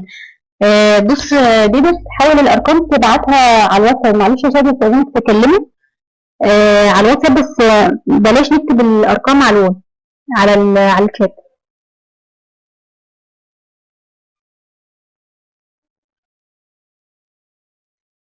ممكن تكلم أستاذة ملاذ على الرقم اللي هتكتبه دلوقتي أو تكلم أستاذ شادي على الرقم اللي كتبه فوق. تمام. هنرجع نكمل. لو حد يا جماعة وقع مني في حاجة يكتب لي سؤال فوق من question and answer وأنا هرجع له هعيد الكلام ده. هنرجع هو نبدأ نكمل ونقول الكلام ده. اتفقنا ان عندنا النظام زي ما احنا شايفين في خطوط كتير اهو. عندنا الخط الاخضر. خط الاخضر اكتب كده الخط الاخضر ده بنسميه الشينكو سبان. الشينكو سبان. الخط الاحمر اللي هو ده بنسميه التنكن سن. الخط الازرق اللي هو ده بنسميه الكيجن سن. طب اللي بين الخط الاحمر والخط الازرق بين الخطين المسافة دي، المسافة اللي بين الخط الازرق والاحمر في اي حتة بقى هنا مثلا المسافة اللي بين الاحمر والازرق بنسميها سحابة الكوموسن. سحابة الكوموسن.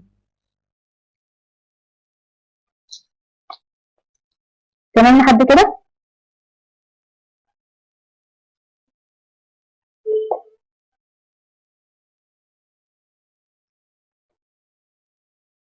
كله مش يس. طيب المنطقة المظللة بالظلال العجيبة دي كده دي هي دي بنسميها ايه؟ بنسميها الكوموسبان. كوموسبان.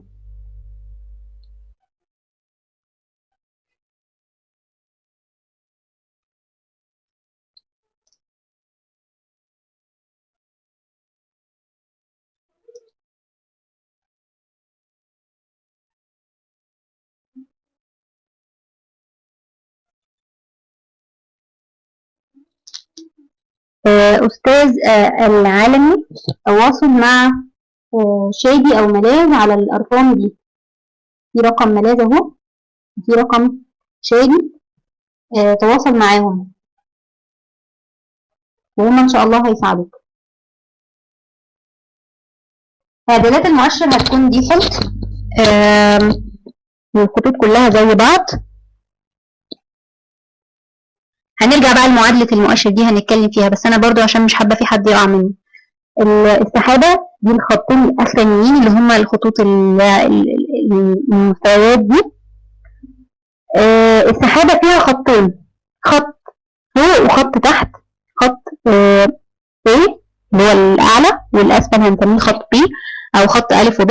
يعني في مستوى فوق لحد العلوي في مستوى تحت لحد السفلي. دي السحابة في أي منطقة بقى. كم خط كل خط كام متوسطة؟ تقصد بإيه متوسطة؟ مش فاهم.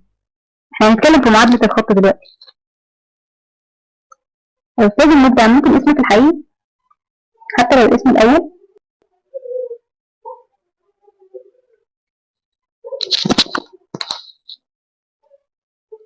يبقى احنا اتكلمنا في الخط الأخضر ده اللي هو الشينكو.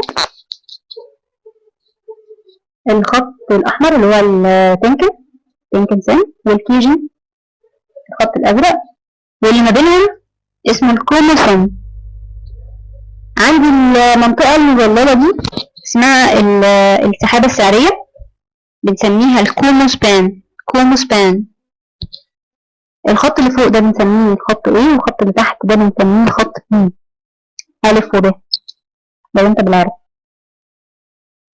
المؤشر ده هو المؤشر الوحيد اللي بيترسم مع الدقيقة دلوقتي. يعني إيه؟ يعني أغلب المؤشرات بتبقى مستنية السعر يقفل الأول بعد كده تترسم. فبالتالي أثناء ما الحركة بتتحرك، يعني أثناء ما السعر بيتحرك، المؤشر يبقى لسه بيترسم ما بين إن هو بيطلع ما بين إن هو بينزل. إنما لو لاحظت، شوف أنت فين؟ أنت في السعر ده دلوقتي. بص على السحابة السعرية مرسومة، دي موجودة ومرسومة قبل ما السعر بيتحرك. متخيل يعني ايه الموضوع ده؟ النقطة دي صعبة. يعني المؤشر بيكون مرسوم قبل ما السعر يتحرك.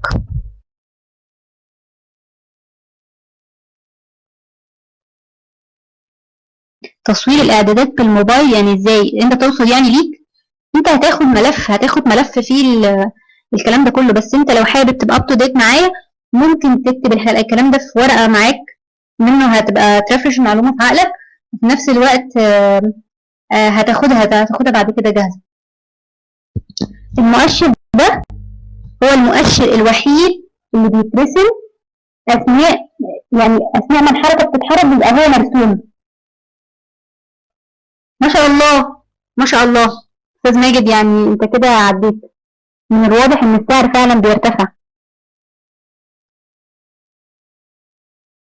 زي ما احنا شايفين الخطوط. هناخد بقى خط خط ونفهمهم كده واحدة واحدة، وكل خط اتعمل ازاي بمعادلة ايه ومزاح ايه. هتلاقي ان الخطوط دي خطوط عالمية، خطوط قوية جدا. تعالوا نشوف الخط الأول ده، سميناه ايه؟ الخط الأخضر.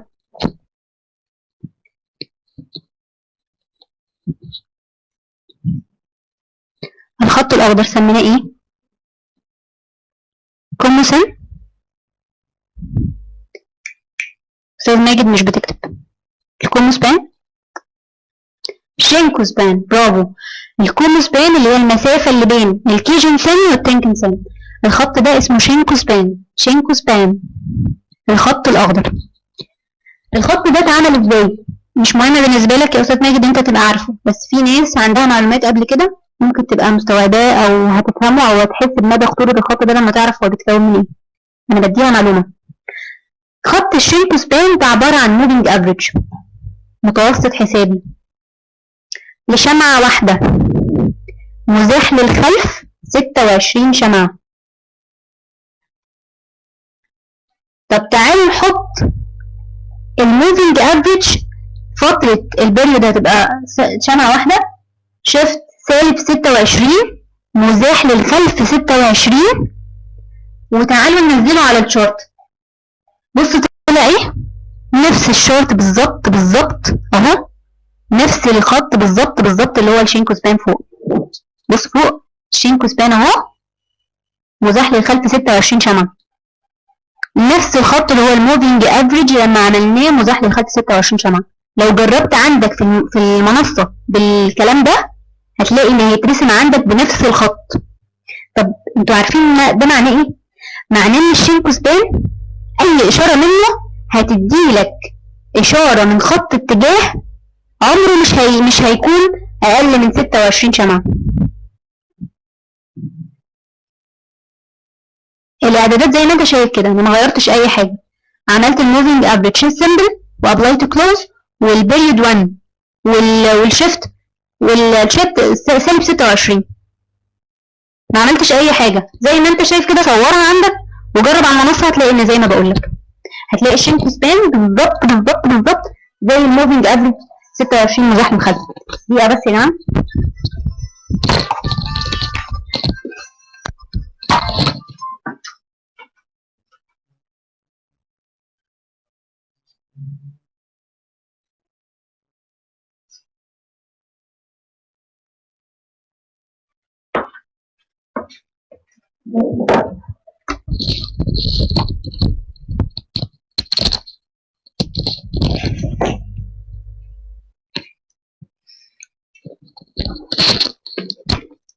رجعت. الشينكوسبان يعني القصة دي تبين لك ايه؟ تبين لك ان خطوطه خطورة الشينكو سبان انه اي اشارة هيديها لك لخط اتجاه ما يقلش عن 26 شمعة. يعني اي ترند هيرشدك ليه سواء صاعد او هابط مش هيقل عن 26 شمعة، فاشارته هتبقى اشارة ليها ثقل قوية جدا. طيب الشينكو سبان بنستخدمه في ايه؟ الخط ده احنا لسه بنتكلم في اول خط في السيستم.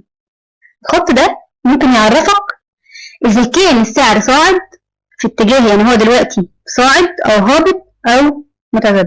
هنعرفها ازاي؟ ليها اشارات وهنكتبها وهنسمعها وهنتكلم فيها وهنحفظها.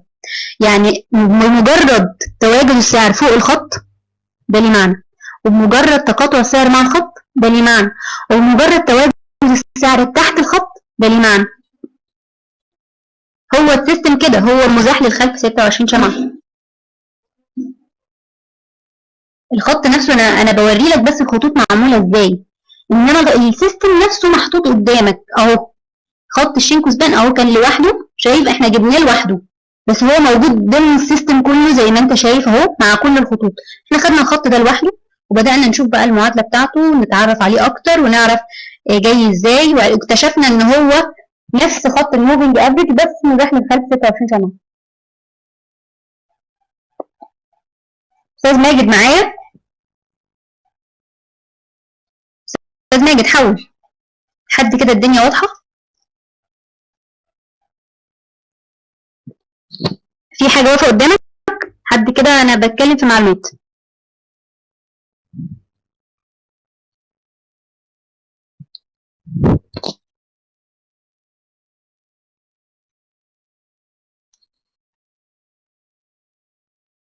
مطلوب منك ان انت تعرف ان الشينكو سبان اللي هو الخط الاخضر وده بيكون مزاح للخلف 26 شمعة. اي حاجه تانية دي معلومات، دي المعلومات العامه للي حابب يتعرف اكتر، اللي حابب يعرف ده اتعمل ازاي وجه منين ومعادلته ايه وكده.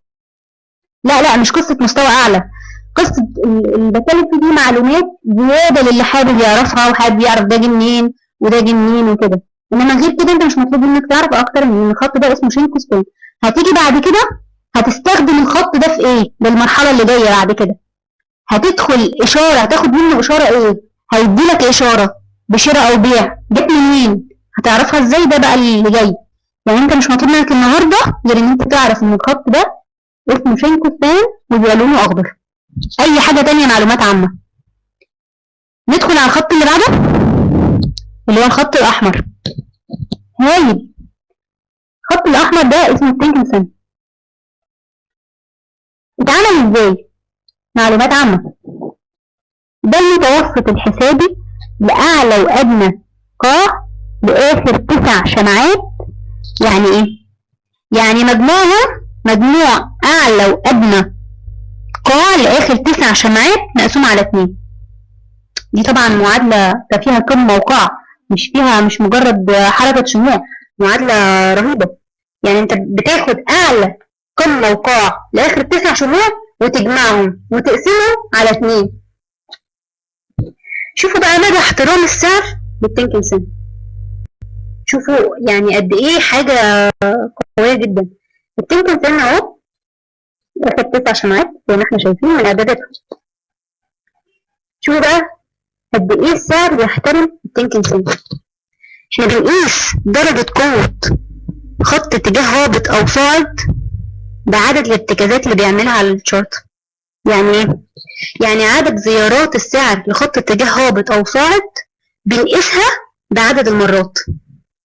تخيل بقى لو كان السعر طول ما هو ماشي، طول ما هو بيطلع صاعد او طول ما هو بيهبط هابط، طول ما هو في حالة صعود او حالة هبوط، بيختبر الخط ده مجرد بس انه يروح عنده ويمشي، يروح عنده ويمشي. ده معناه ان الخط ده حاجة كده اعتبرها حاجز، حاجة كده بتوقف السعر. كل ما السعر يغير رأيه ويفكر يهبط، لا في حاجة ماسكاه، في حاجة ماسكاه، في حاجة ماسكاه. ولما بيكسره لا يبقى خد بالك، ده هنا في، لا خد بالك في هنا حاجة، معلومة مهمة وإشارة مهمة خدتها من الخط البسيط ده. حاجة داهية يعني، قوي جدا. اتفرج مثلا معايا على الشارتات، هتلاقي مثلا السعر هنا واحدة واحدة. احنا بنبص بس على الخط الأحمر بس حطيناه جوه الايه، جوه بقية النظام عشان نلاحظ بس نشوف الفن اللي موجود قدامك. انت السعر هنا بدأ ان هو يصعد، شوفوا ماشي قريب ازاي من الخط، ماشي قريب جدا منه، جنبه جنبه جنبه، إعادة اختبار للخط، وبدأ إن هو يكمل ارتفاع تاني. شوفوا يا جماعة، شوفوا قد إيه الخط ده بيمثل حاجة. الخط مرسوم قبل السعر، الخط مش مرسوم بعده، الخط مرسوم قبل السعر ما يتكون. يعني الشمعة بتقفل بعد ما يكون الخط مرسوم قدامك، مش زي المؤشرات التانية. المؤشرات التانية ده مش مجرد مؤشر طبعا، بس المؤشرات التانية المؤشر بيتقفل بعد ما السعر يتحرك. لو ده طبعا حد فاهم، اللي فاهم معايا ومستوعب مدى خطورة الموضوع ده هيفهم ان دي حاجة قوية قوي. شوفوا مثلا هنا التنكن سيبنا قد ايه مدى احترام السعر دي. انا بتكلم بصوت عندي واضح، في حد مش تمام؟ لساني يكتب واحد.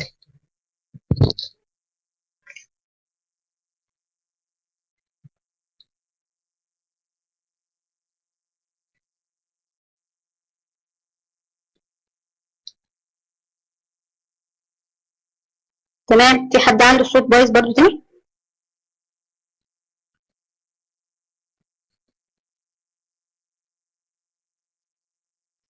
استاذ سعود ممكن تطلع وتدخل؟ خلاص تمام كده تمام. طيب شوفوا معايا هنا مثلا، شوفوا هنا لما حاول يكسره هنا، نجح تاني. يكمل صعود ازاي؟ شوفوا كل ما يقرب من الخط بيرجع تاني، ده بيزيد من قوة الخط.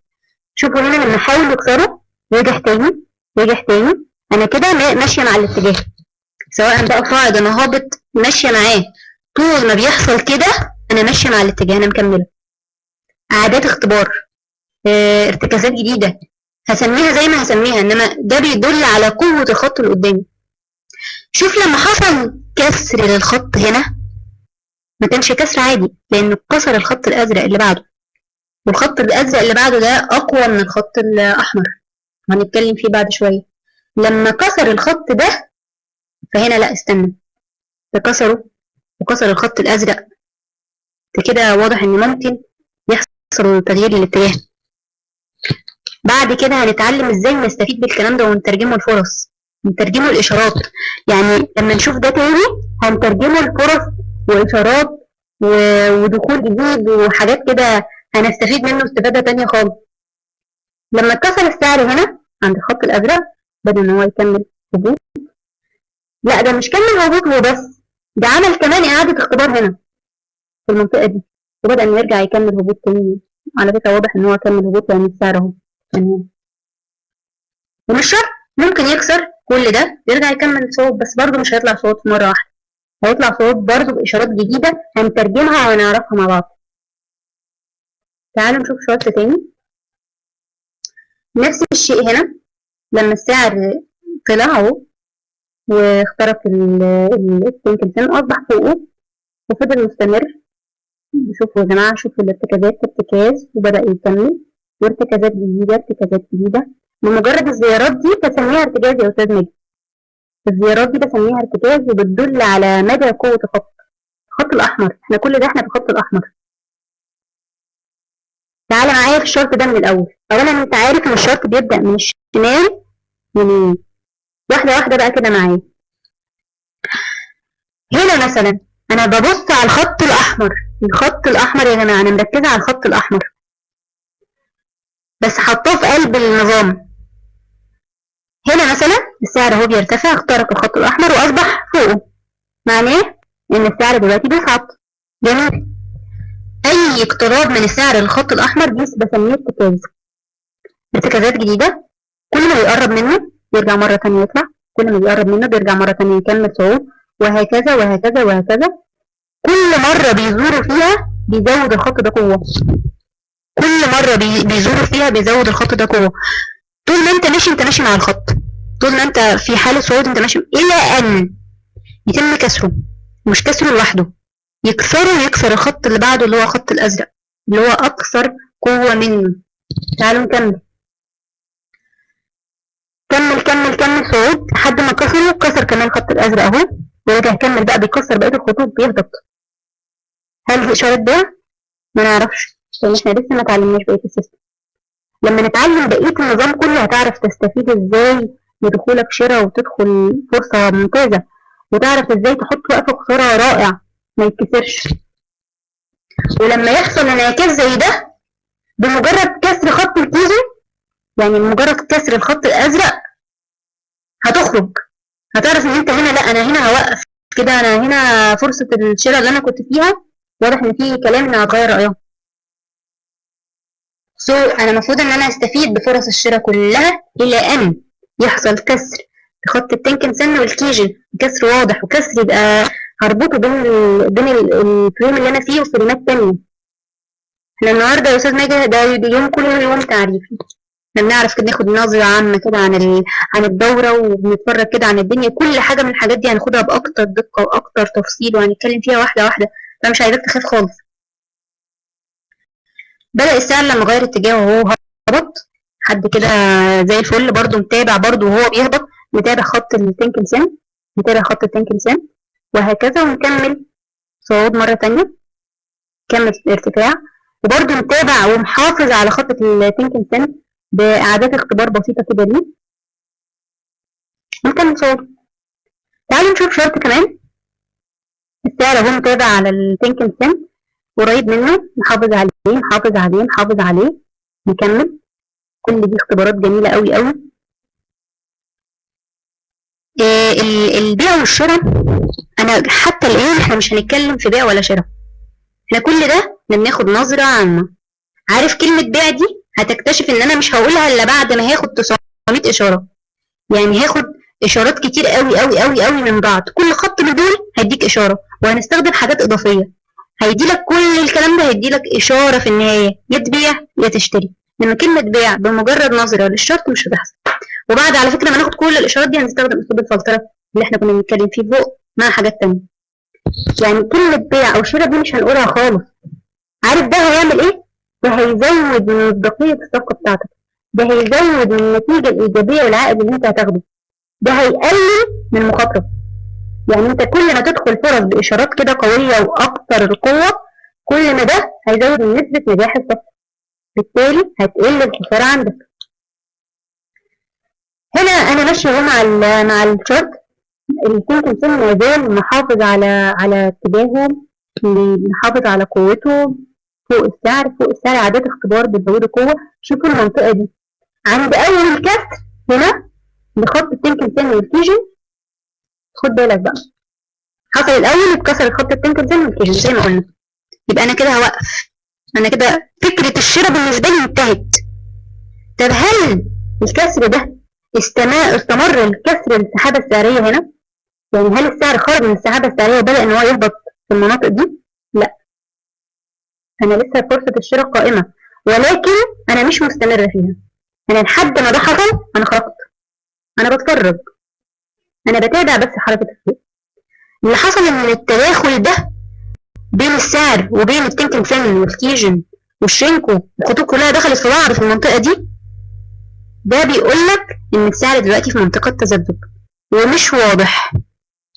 بمجرد ما السعر يتحرر عن المنطقة دي وبدأ إن هو يختبرها، اخترقها واختبرها هنا، ففي الحالة دي أنا هرجع تاني لفكرة الشراء، يعني هرجع أفكر تاني في إن أنا أشتري. وبرده مش هقولك إن دي إشارة شراء كاملة، لأن إحنا زي ما اتفقنا إحنا هيبقى معانا سلة هنجمع فيها عدد من الإشارات بناء عليها هنشتري يا هنتفرج. لحد هنا أنا كده رجعت تاني أفكر في الشراء، وقد كان بدأ السعر مكمل ارتفاعه إلى أن تم كسر خط التنكن سن ماشي تاني وكسر الكيجن وبدأ إنه يكسر السحابة، ولحد هنا برضه أنا بتفرج. يعني أنا في المناطق دي مجرد ما ده حصل أنا بتفرج. لحد كده الدنيا واضحة؟ في حد عنده أي حاجة فوق مش فاهمة؟ لو كله فاهم اكتب رقم 1.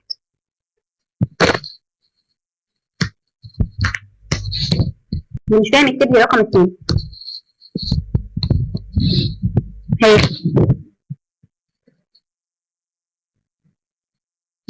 ماجد لا إله إلا الله ليه بس؟ ده احنا بنتكلم في معلومات بسيطة جدا.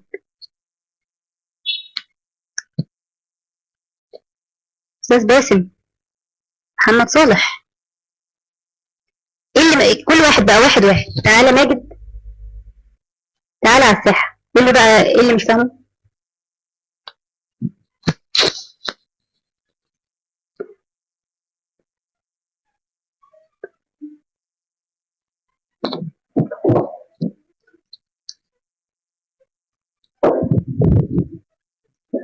متداخلة مع بعض، الخطوط كانت تتداخل مع بعض. تمام، عيدها تاني. أنا لحد ما السعر كان فوق التنكن سن زي ما انتوا شايفين،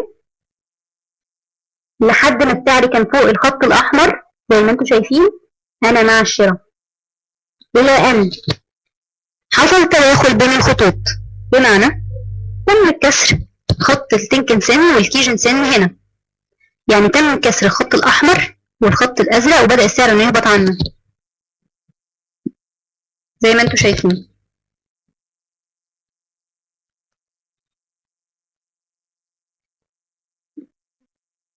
ده أدى لإيه؟ أدى لأن السعر في منطقة تذبذب. أنا في المنطقة دي وأنا جوه المربع، أنا في أي سعر جوه المربع، أنا كده يعني أنا كده في منطقة تذبذب، لا شراء ولا بيع، ولا برجح لا صعود السعر ولا هبوطه.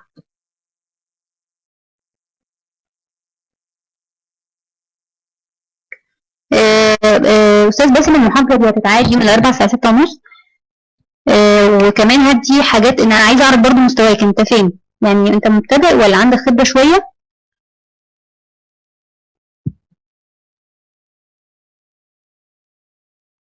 هتاخد ملف أستاذ محمد، هتاخد ملف. أنا أهم حاجة، بص أنا يهمني قبل ما تكتب إن أنت تبقى فاهم، افهمني في المحاضرة وكده ولا كده. هتاخد ملف فيه كل الكلام ده، هتاخد ملف فيه قواعد، وهتاخد ملف هتحفظه، وهتاخده قبل المحاضرة كمان.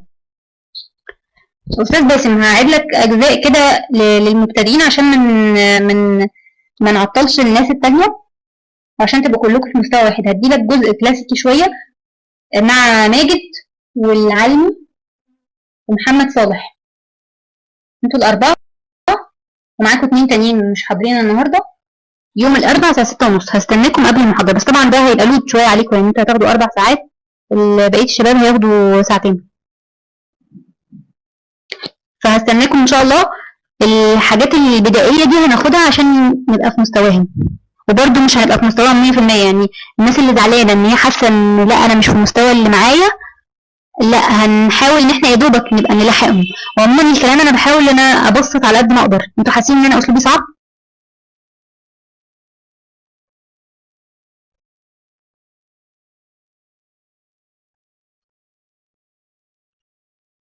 اثناء الدخول الفرص او اثناء تحديد الفرص، هتلاقي ان انت هتاخد خطوات 1 2 3 4 هتنفذهم وتحققهم، هتدخل صفقة ممتازة. يعني المواضيع بعد كده انا بشرح اللي عاوز يفهم دي جت منين ودي جت منين ودي جت منين، بس بعد كده هتلاقي ان المواضيع لا، خطوة زائد خطوة زائد خطوة، تنفذ الخطوة الأولى تلاقي الخطوة الثانية وتلاقي الخطوة الثالثة. يمكن سن يعني زي الترند متحرك، يعني بيتحرك مع السعر، يعني السعر بيصعد وهو ماشي معاه، مش بالرسم التكنيكال قوي اللي هو الدقيق قوي اللي احنا متعودين عليه في الكلاسيك. يعني الكلاسيك بالشعرة، انت بترسم خط اتجاه لازم يكون كل ارتكاز فيه واضح ومعلوم وباين، حاجة كده ايه بدقة عالية. انما لا، انت هنا ماشي معاه، اتحرك طلع ماشي معاه، هبط ماشي معاه، انت بتتحرك معاه. تمام. المنطقة التداخل دي هعيدها مرة تانية بشكل سريع. اصلا احنا ما خلصناش حتى نص المحاضرة. لما بيحصل ان السعر بيكون فوق التنكن سن زي ما انت شايف هنا، بيحصل تداخل هنا في المناطق دي. ايه اللي حصل؟ تم كسر التنكن سن والكيجن سن زي ما انت شايف، بدأ السعر انه يبقى يدخل في منطقة تذبذب كده، ولكن لم يتم كسر السحابة السعرية اللي هي المنطقة دي.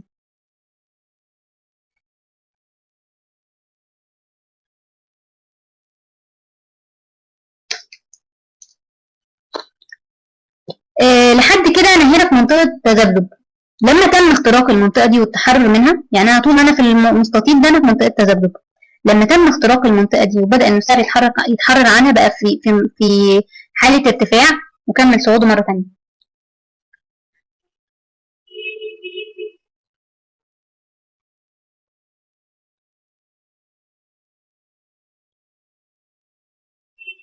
بتقول بأخر الشورت الفينكن قطع الكيجن، يعني ايه؟ مش فاهمة.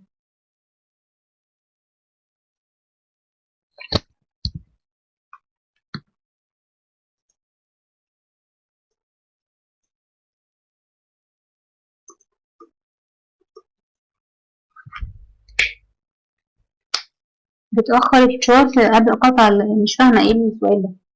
على اليمين خالص. تمام. ايه اللي حصل؟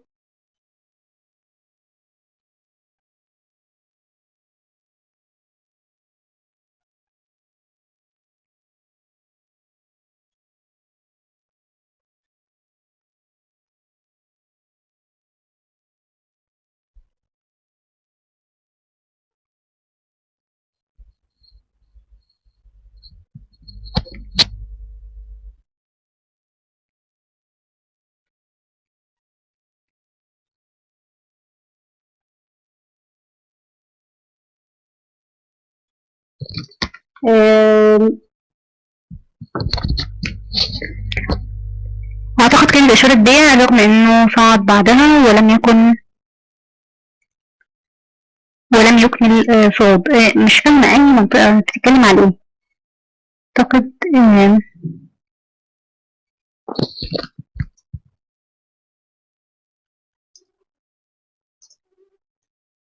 المشكلة إن أنا مرتبطة بمدة للروم والوقت سرح بينا خالص.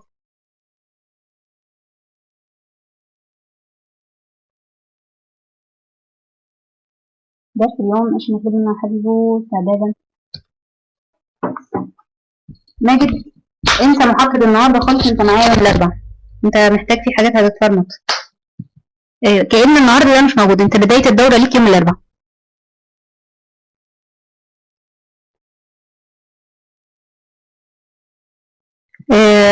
دكتور عدنان، انت بتتكلم على الشارت اللي هو الباوند ين 4 ساعات.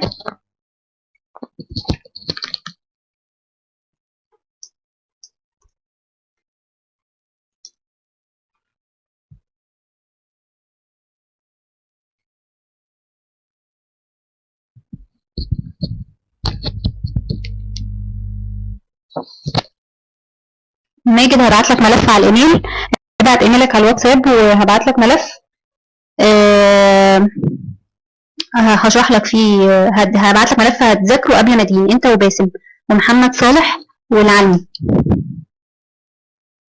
ابعتوا لي بس، ابعتوا الايميل على الرقم على الواتساب وهو هيوصل. هبعت لكم ملف ان شاء الله بكره، ملف تحليل كلاسيكي بسيط قوي هيفيدكم في المحاضره اللي جايه. اخر شارت على اليمين خالص اللي هو هنا.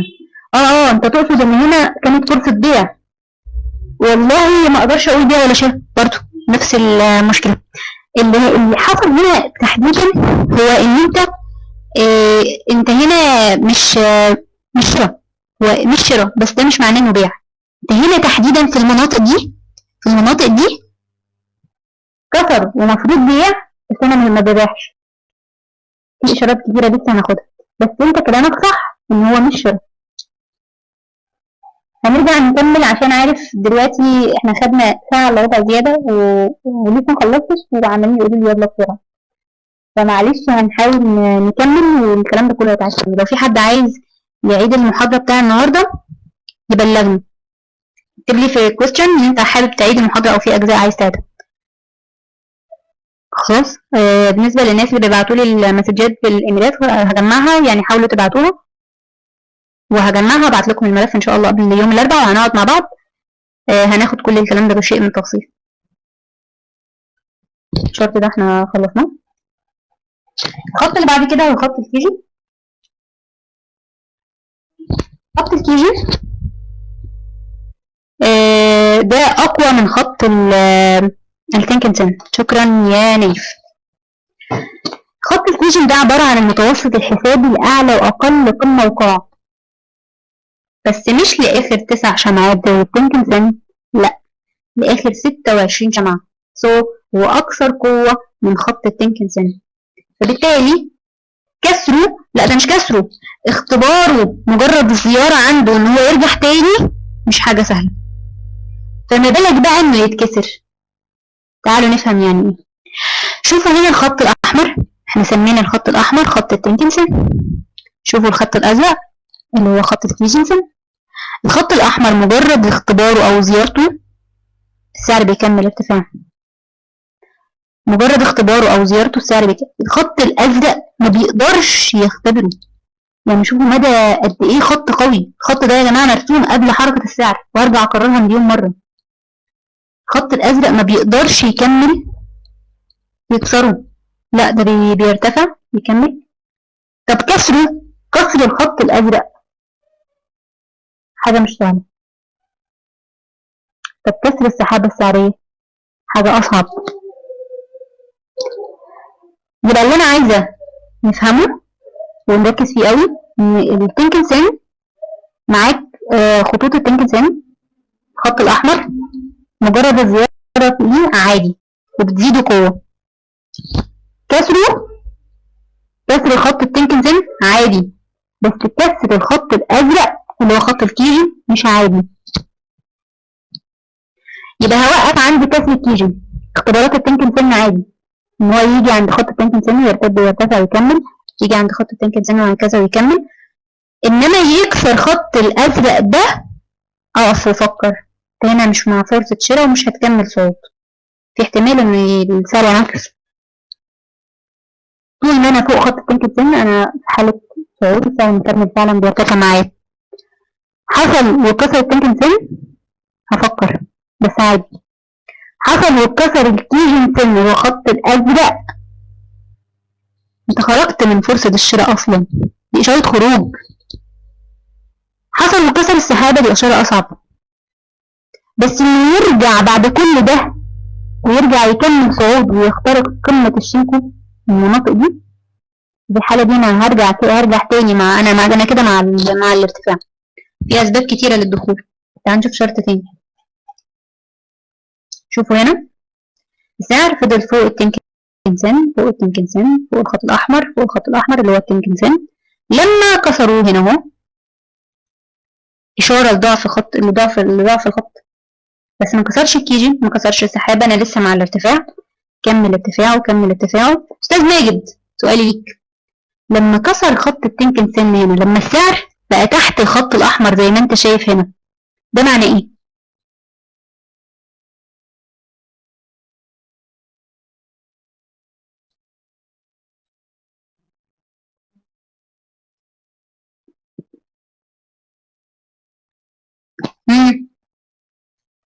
عايزين اجابه.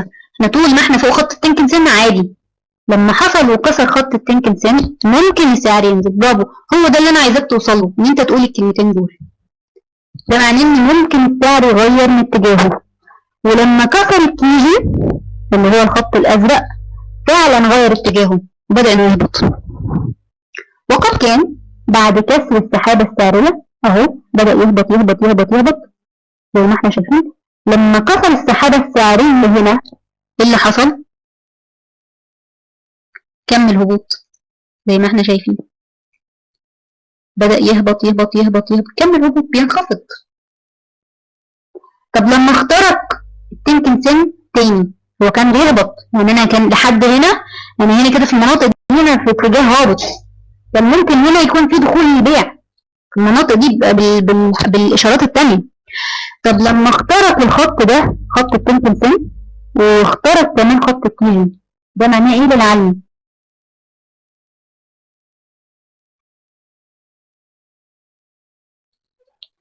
السعر ماله احتمال انه يرتفع، مش اكيد، بس انا هنا دي اشاره بتقول لي خروجي، بتقول لي لا، بتقول لي ان في احتمال ان السعر مش هيكمل الارتفاع، السعر كده ممكن يغير اتجاهه. ده معناه ان انا لو كنت داخله فرصه بيع تطلع بالظبط، لانه اخترق الخط الازرق. برافو عليك، هو ده اللي انا عايزه اوصل له، هو ده اللي انا عايزاك تقوله. انت كده وصلت للي انا عايزه اقوله.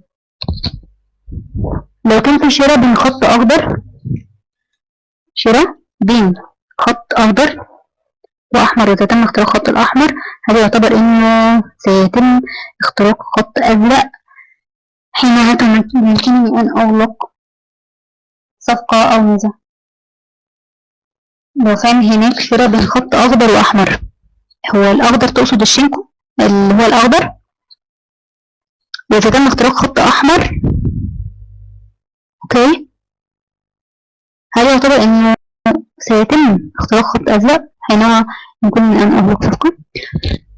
بص الخط الاخضر ده قصة تانية، انسان الخط الأخضر ده هنتكلم فيه بشيء من التفصيل، احنا عرفنا بس هو بيعمل ايه هنتكلم فيه بعدين. احنا دلوقتي بنتكلم على الخط الأحمر والخط الأزرق للسحابة. الخط الأخضر ده إشاراته إشارات تانية خالص مختلفة.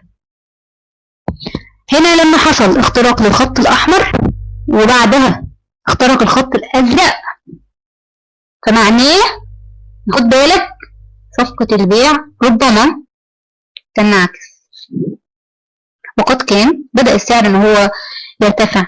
شفت بقى ايه اللي وقفه؟ ايه اللي وقف حركة السعر من الارتفاع؟ حد من حدود السحابة السعرية. كبر لكم المنطقة دي لانها مهمة قوي. شوفوا يا جماعة الدقة في الرسم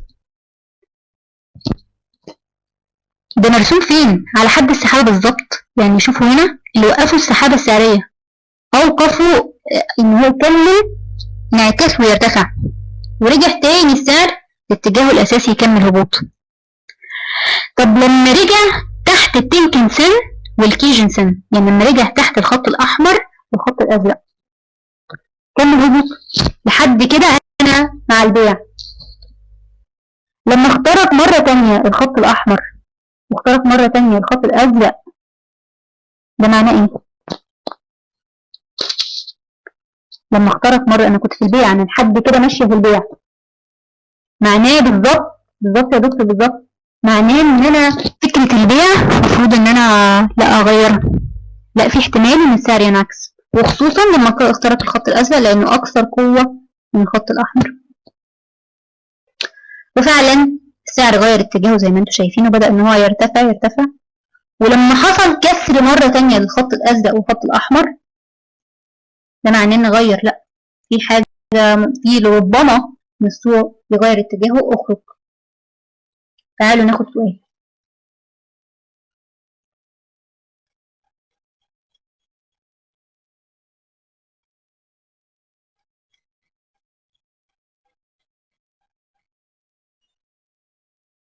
هنا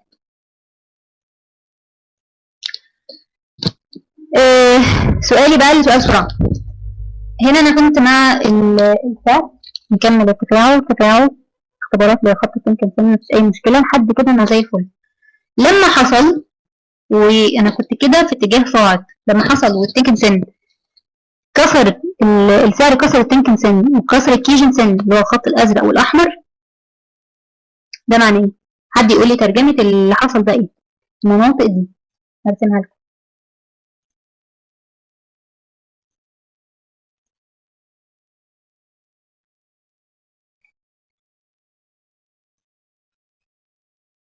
المناطق دي ده معناه ايه؟ لا محدش يقول لي بيع، محدش يقول لي بيع ولا شراء. انا بقول معناه ايه؟ معناه ان فكرة الشراء هرجع فيها هفكر تاني ان في احتمال ان السعر يغير رأيه ويغير اتجاهه، وقد كان بالظبط. عايزين نتعود لما نشوف اشاره زي كده ما نقولش مش سرعه، مش هنقول ان احنا بيع او نشتري، نبيع او نشتري، لا احنا بس هناخد ترجمه للي بيحصل. الترجمه اللي بيحصل ان لا، ان احنا هنا في احتمال ان السعر يغير رايه، انا هنا هخرج ولا هبيع ولا هشتري. لما تكون الاشاره الجديده اللي هي البيع اتاكدت معايا هبيع. وقد كان لما السعر بدا ان هو يغير اتجاهه بدا فعلا يهبط، كسر السحابة وكسر التنكن سن والكيجن وبدأ ان هو يهبط، كمل لحد هنا لحد ما غير كلامه تاني، بدأ ان هو يخترق التنكن سن والكيجن. تمام. هاي هنتكلم بقى في حاجة جديدة اللي هي إدارة رأس المال. هنتكلم برضو عليها بشكل سريع كده، بس هنتعرض ليها بشكل أكتر دقة بعد كده في المحاضرات اللي جاية. هناخد لو خدنا خطة كده عن لما تدخل صفقة ليه ما تدخلش صفقة بعقدين، بمعنى عقدين منفصلين. أنا داخلة صفقة مثلا على اليورو أو على سبك أو على أيا كان، عندي عقدين. العقد الأول ده في الوقف، وقف الخسارة. طبعا أنت عارف إن أنت قبل ما بتدخل أي صفقة وقف الخسارة قبل الهدف، بتحط وقف الخسارة قبل الهدف. بتحطه إزاي؟ هنتعلم بعد كده. بتختار نقطة وقف الخسارة إزاي؟ هتتعلم بعد كده.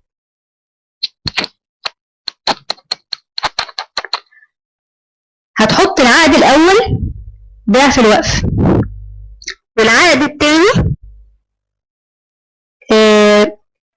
زي بقى ما تحليلك الفني يقول. لفرضا مثال، أنا خدت العقد الأول، سقف الخسارة بتاعنا داخلة صفقتين من نفس النقطة، داخلة صفقتين من 124 دخول، نقطة الدخول من 124.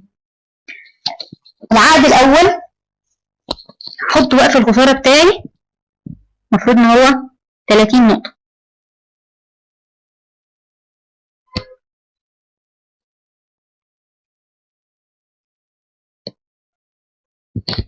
العقد التاني زي ما يطلع معايا بنسبة 75% هيتحرك السوق نفس الوقف. يعني ايه؟ أنا دخلت بعقدين، عقد واحد وعقد اتنين. العقد الأول والعقد التاني من سعر 124. وقف الخسارة في العقد الأول كان 30.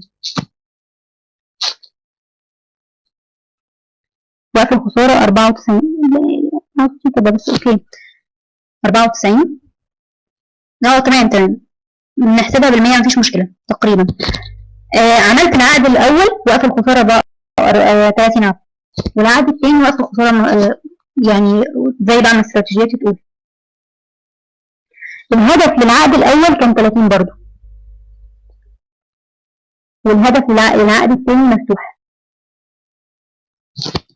زي ما يطلع معايا. في حالة انك داخل صح وداخل بقى باسلوب فلترة ممتاز وكل ده زي الفل، اذا اتقفل العقد الاول معاك هدف ورجع السوق ارتد، ده معناه ايه؟ معناه انك مش هتخسر حاجة. تاني، انا دخلت الصفقة بعقدين، ده السيستم اللي احنا هنمشي بيه بعد كده. خلي بالكم احنا هندخل بفرص حية على الحسابات. دخلت الصفقة بعقدين، العقد الاول كان هدفي 30 والعقد التاني كان هدفي 120. لو السعر اتحرك وجاب لي العقد الاول، يعني جاب الهدف الاول ورجع هبط، يبقى انا ما خسرتش حاجه. ممكن بعدين بقى هنعرف لما يتحرك للهدف التاني هحركه للدخول. تمام. لا بس انا من غير ما احركه للدخول لو استمر الوقت بتاعي برضو 30 هيبقى انا ما خسرتش حاجه، يبقى الريسك بتاعي كان في اول 30 نقطه بس. تاني عشان الناس اللي مبتدئين يفهموا الموضوع ده اكتر، انا هدخل بصفقتين. الصفقه الاولى هدفي 30 وقفي 30. الصفقه الثانيه وقفي 30 هدفي 120. فرضا ان السوق اتحرك وجاب الهدف الاول، كسبت كام؟ سؤال الماجد، انا بختبر بيك مستوى الناس. كسبت 30 ممتاز. وبعد انت سايب كده في عقد تاني مفتوح معاك بس الهدف بتاعه مفتوح والوقف بتاعه 30. بعد ما الهدف الاول اتحقق معاك الصفقه الثانيه اتقفلت وقف، خسرت كام؟ جميل. الصافي بقى بتاعك كان ولا حاجه بالظبط. هو ده اللي انا عايزه اقوله يا استاذ نايف. هايل. الصافي بتاعك ان انت لا خسرت ولا كسبت. عارف ده انجاز في حد ذاته. ليه بقى؟ لانك تحافظ على راس مالك انك ما تخسرش، ده انجاز في حد ذاته. هو ده اللي انا عايزه اوصل له. حط لنفسك هدف معين كل اسبوع، كل يوم، كل شهر. ما تتجاوزش قوي في الهدف لان مش كل الناس بتجيب 100% وده كلام جزافي يعني. خلينا احنا ماشيين في المعقول. يعني حدد لنفسك تارجت كده 20-30% في الشهر وتكتفي بيهم وقول شكرا للسوق مش عايز منك حاجه. وريح نفسك. ما تحاولش ترهق نفسك ليل نهار وتقعد تتفرج على الشارت ليل نهار وتحاول ان انت تجيب اكبر كم ممكن لانك هتغلط.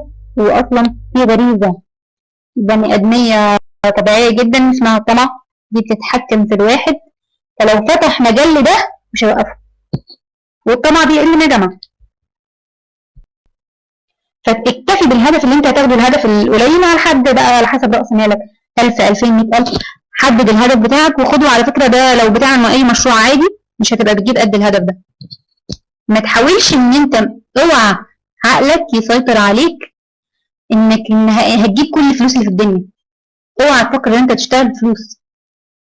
اكتفي بالهدف البسيط اللي هتدخل بيه وخده، شكرا للسوق على كده. مبلغ المخاطرة اللي بتدخل بيه، انت هتحدد وقف الخسارة بتاعك قبل الهدف ده اللي هنتعلمه وهنمشي عليه. مبلغ المخاطرة ما يزيدش عن 2%. ليه؟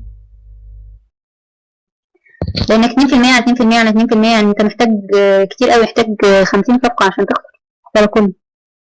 بس 2% لو انت بتدخل بمخاطرة 2% وهدف 5%، عارف ده معناه ايه؟ معناه ان انت 5 و5 و5 و5 هتجيب جبت 100%. يعني كام؟ يعني شهرين ولا حاجة، تكون 3 4 شهور هتكون جايب ضعف حسابك. فبالتالي ده احسن ليك. مخاطرتك ما تزيدش عن 2%، وقف الخسارة 5 عفوا، مخاطرتك ما تزيدش عن 2%، الهدف ما يزيدش عن 5%، او هنحدده بعد كده يعني. الهدف مفيش منه مشكلة، وقف الخسارة 2% ما يزيدش عن كده. هتخاطر، هتدخل صفقات داخلة دماغك وهتخاطر، يبقى من أرباحك. خاطر بإيه؟ خاطر باللي كسبته. حفاظك على رأس مالك ده في حد ذاته ربح. وهو اللي أنا كنت عايزة أوصله من مثال 30 و30، أو فكرة إنك تدخل بعقدين. بالظبط، إنك عايز تدخل وتحقق أرباح، وإنك تحافظ على رأس مالك ده في حد ذاته ربح. لو في شهر من الشهور عدى عليك رأس مالك زي ما هو، أنت كسبان ومش خسران. إنك ما خسرتش أنت كسبان. نماذج الإيشيموكو هنتعرض ليها بعد كده. دي زي نماذج التحليل الفني، هيكون نسبة نجاحها قوية جدا، ممكن توصل 80%. هتحتاج دراسة وفهم وشغل، ونفهمها ونطبقها لأنها مهمة قوي. أرجع بس لكلامكم.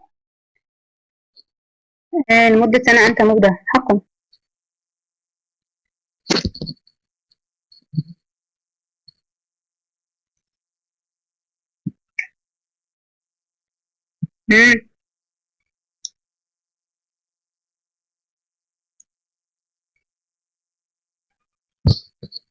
والله يا جماعة أنا كنت في جزء عايزة أتكلم فيه كمان، بس هياخد مننا وقت.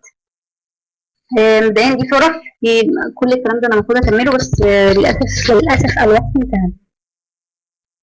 أنا المواضيع زادت معايا وخدت ساعة زيادة، فاحنا هنكمله إن شاء الله المحاضرة اللي جاية. اللي جاي أقوى من اللي فات، بس غصب عني. فهنختم للأسف، وإن شاء الله أشوفكم يوم الأربعاء، وهنكمل كل الكلام اللي فات ده ومع أجزاء جديدة. باسم وماجد والعلمي ومحمد صالح، ضروري هاخد ايميلاتكم. ممكن تبعتوها لي في كويستشن او تبعتوها على الواتساب وانا هاخدها برضو. الايميلات دي هنبعت لكم ملفات للمبتدئين، ولبقية الشباب ان شاء الله هبعت لكم ملفات للمحاضرة العادية بقى. ابو فارس، مين في اسئلة؟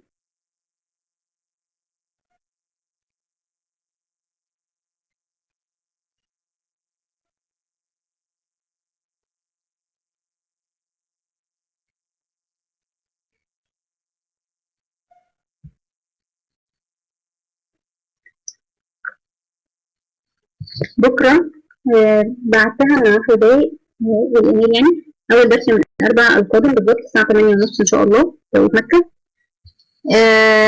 ممكن نحدد ميعاد قبل كده لو بقيت الشباب، لان بس انا كده ولا كده في ناس اصلا مسجلين في الدوره ما حضروش النهارده عشان كانوا مع استاذ احمد ابو سعود.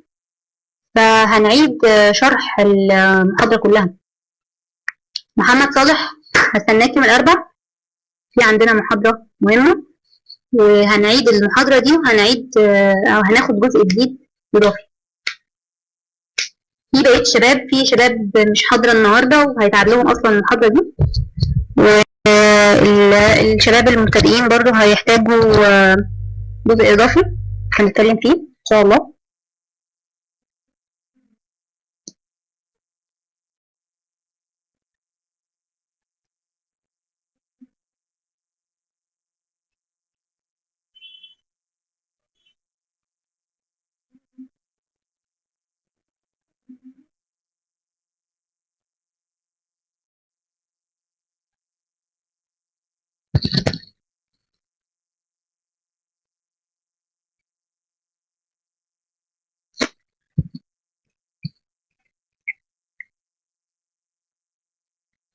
بكرة إن شاء الله ربنا يسهل هحدد لكم ميعاد. طيب لو مش يوم الأربعاء، لو عايزين قبلها هحدد لكم ميعاد.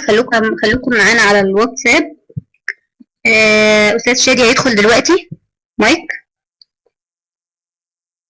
استودعكم الله، وإن شاء الله أشوفكم تاني وعلى ميعادنا. ولسه أصلا المحاضرة بتاعت النهاردة مخلصتش، هنكملها وممكن نزود شوية المحاضرة اللي فاتت، يعني نحاول مع أستاذ رمضان يدينا ساعة زيادة على ميعاد المحاضرة الأساسي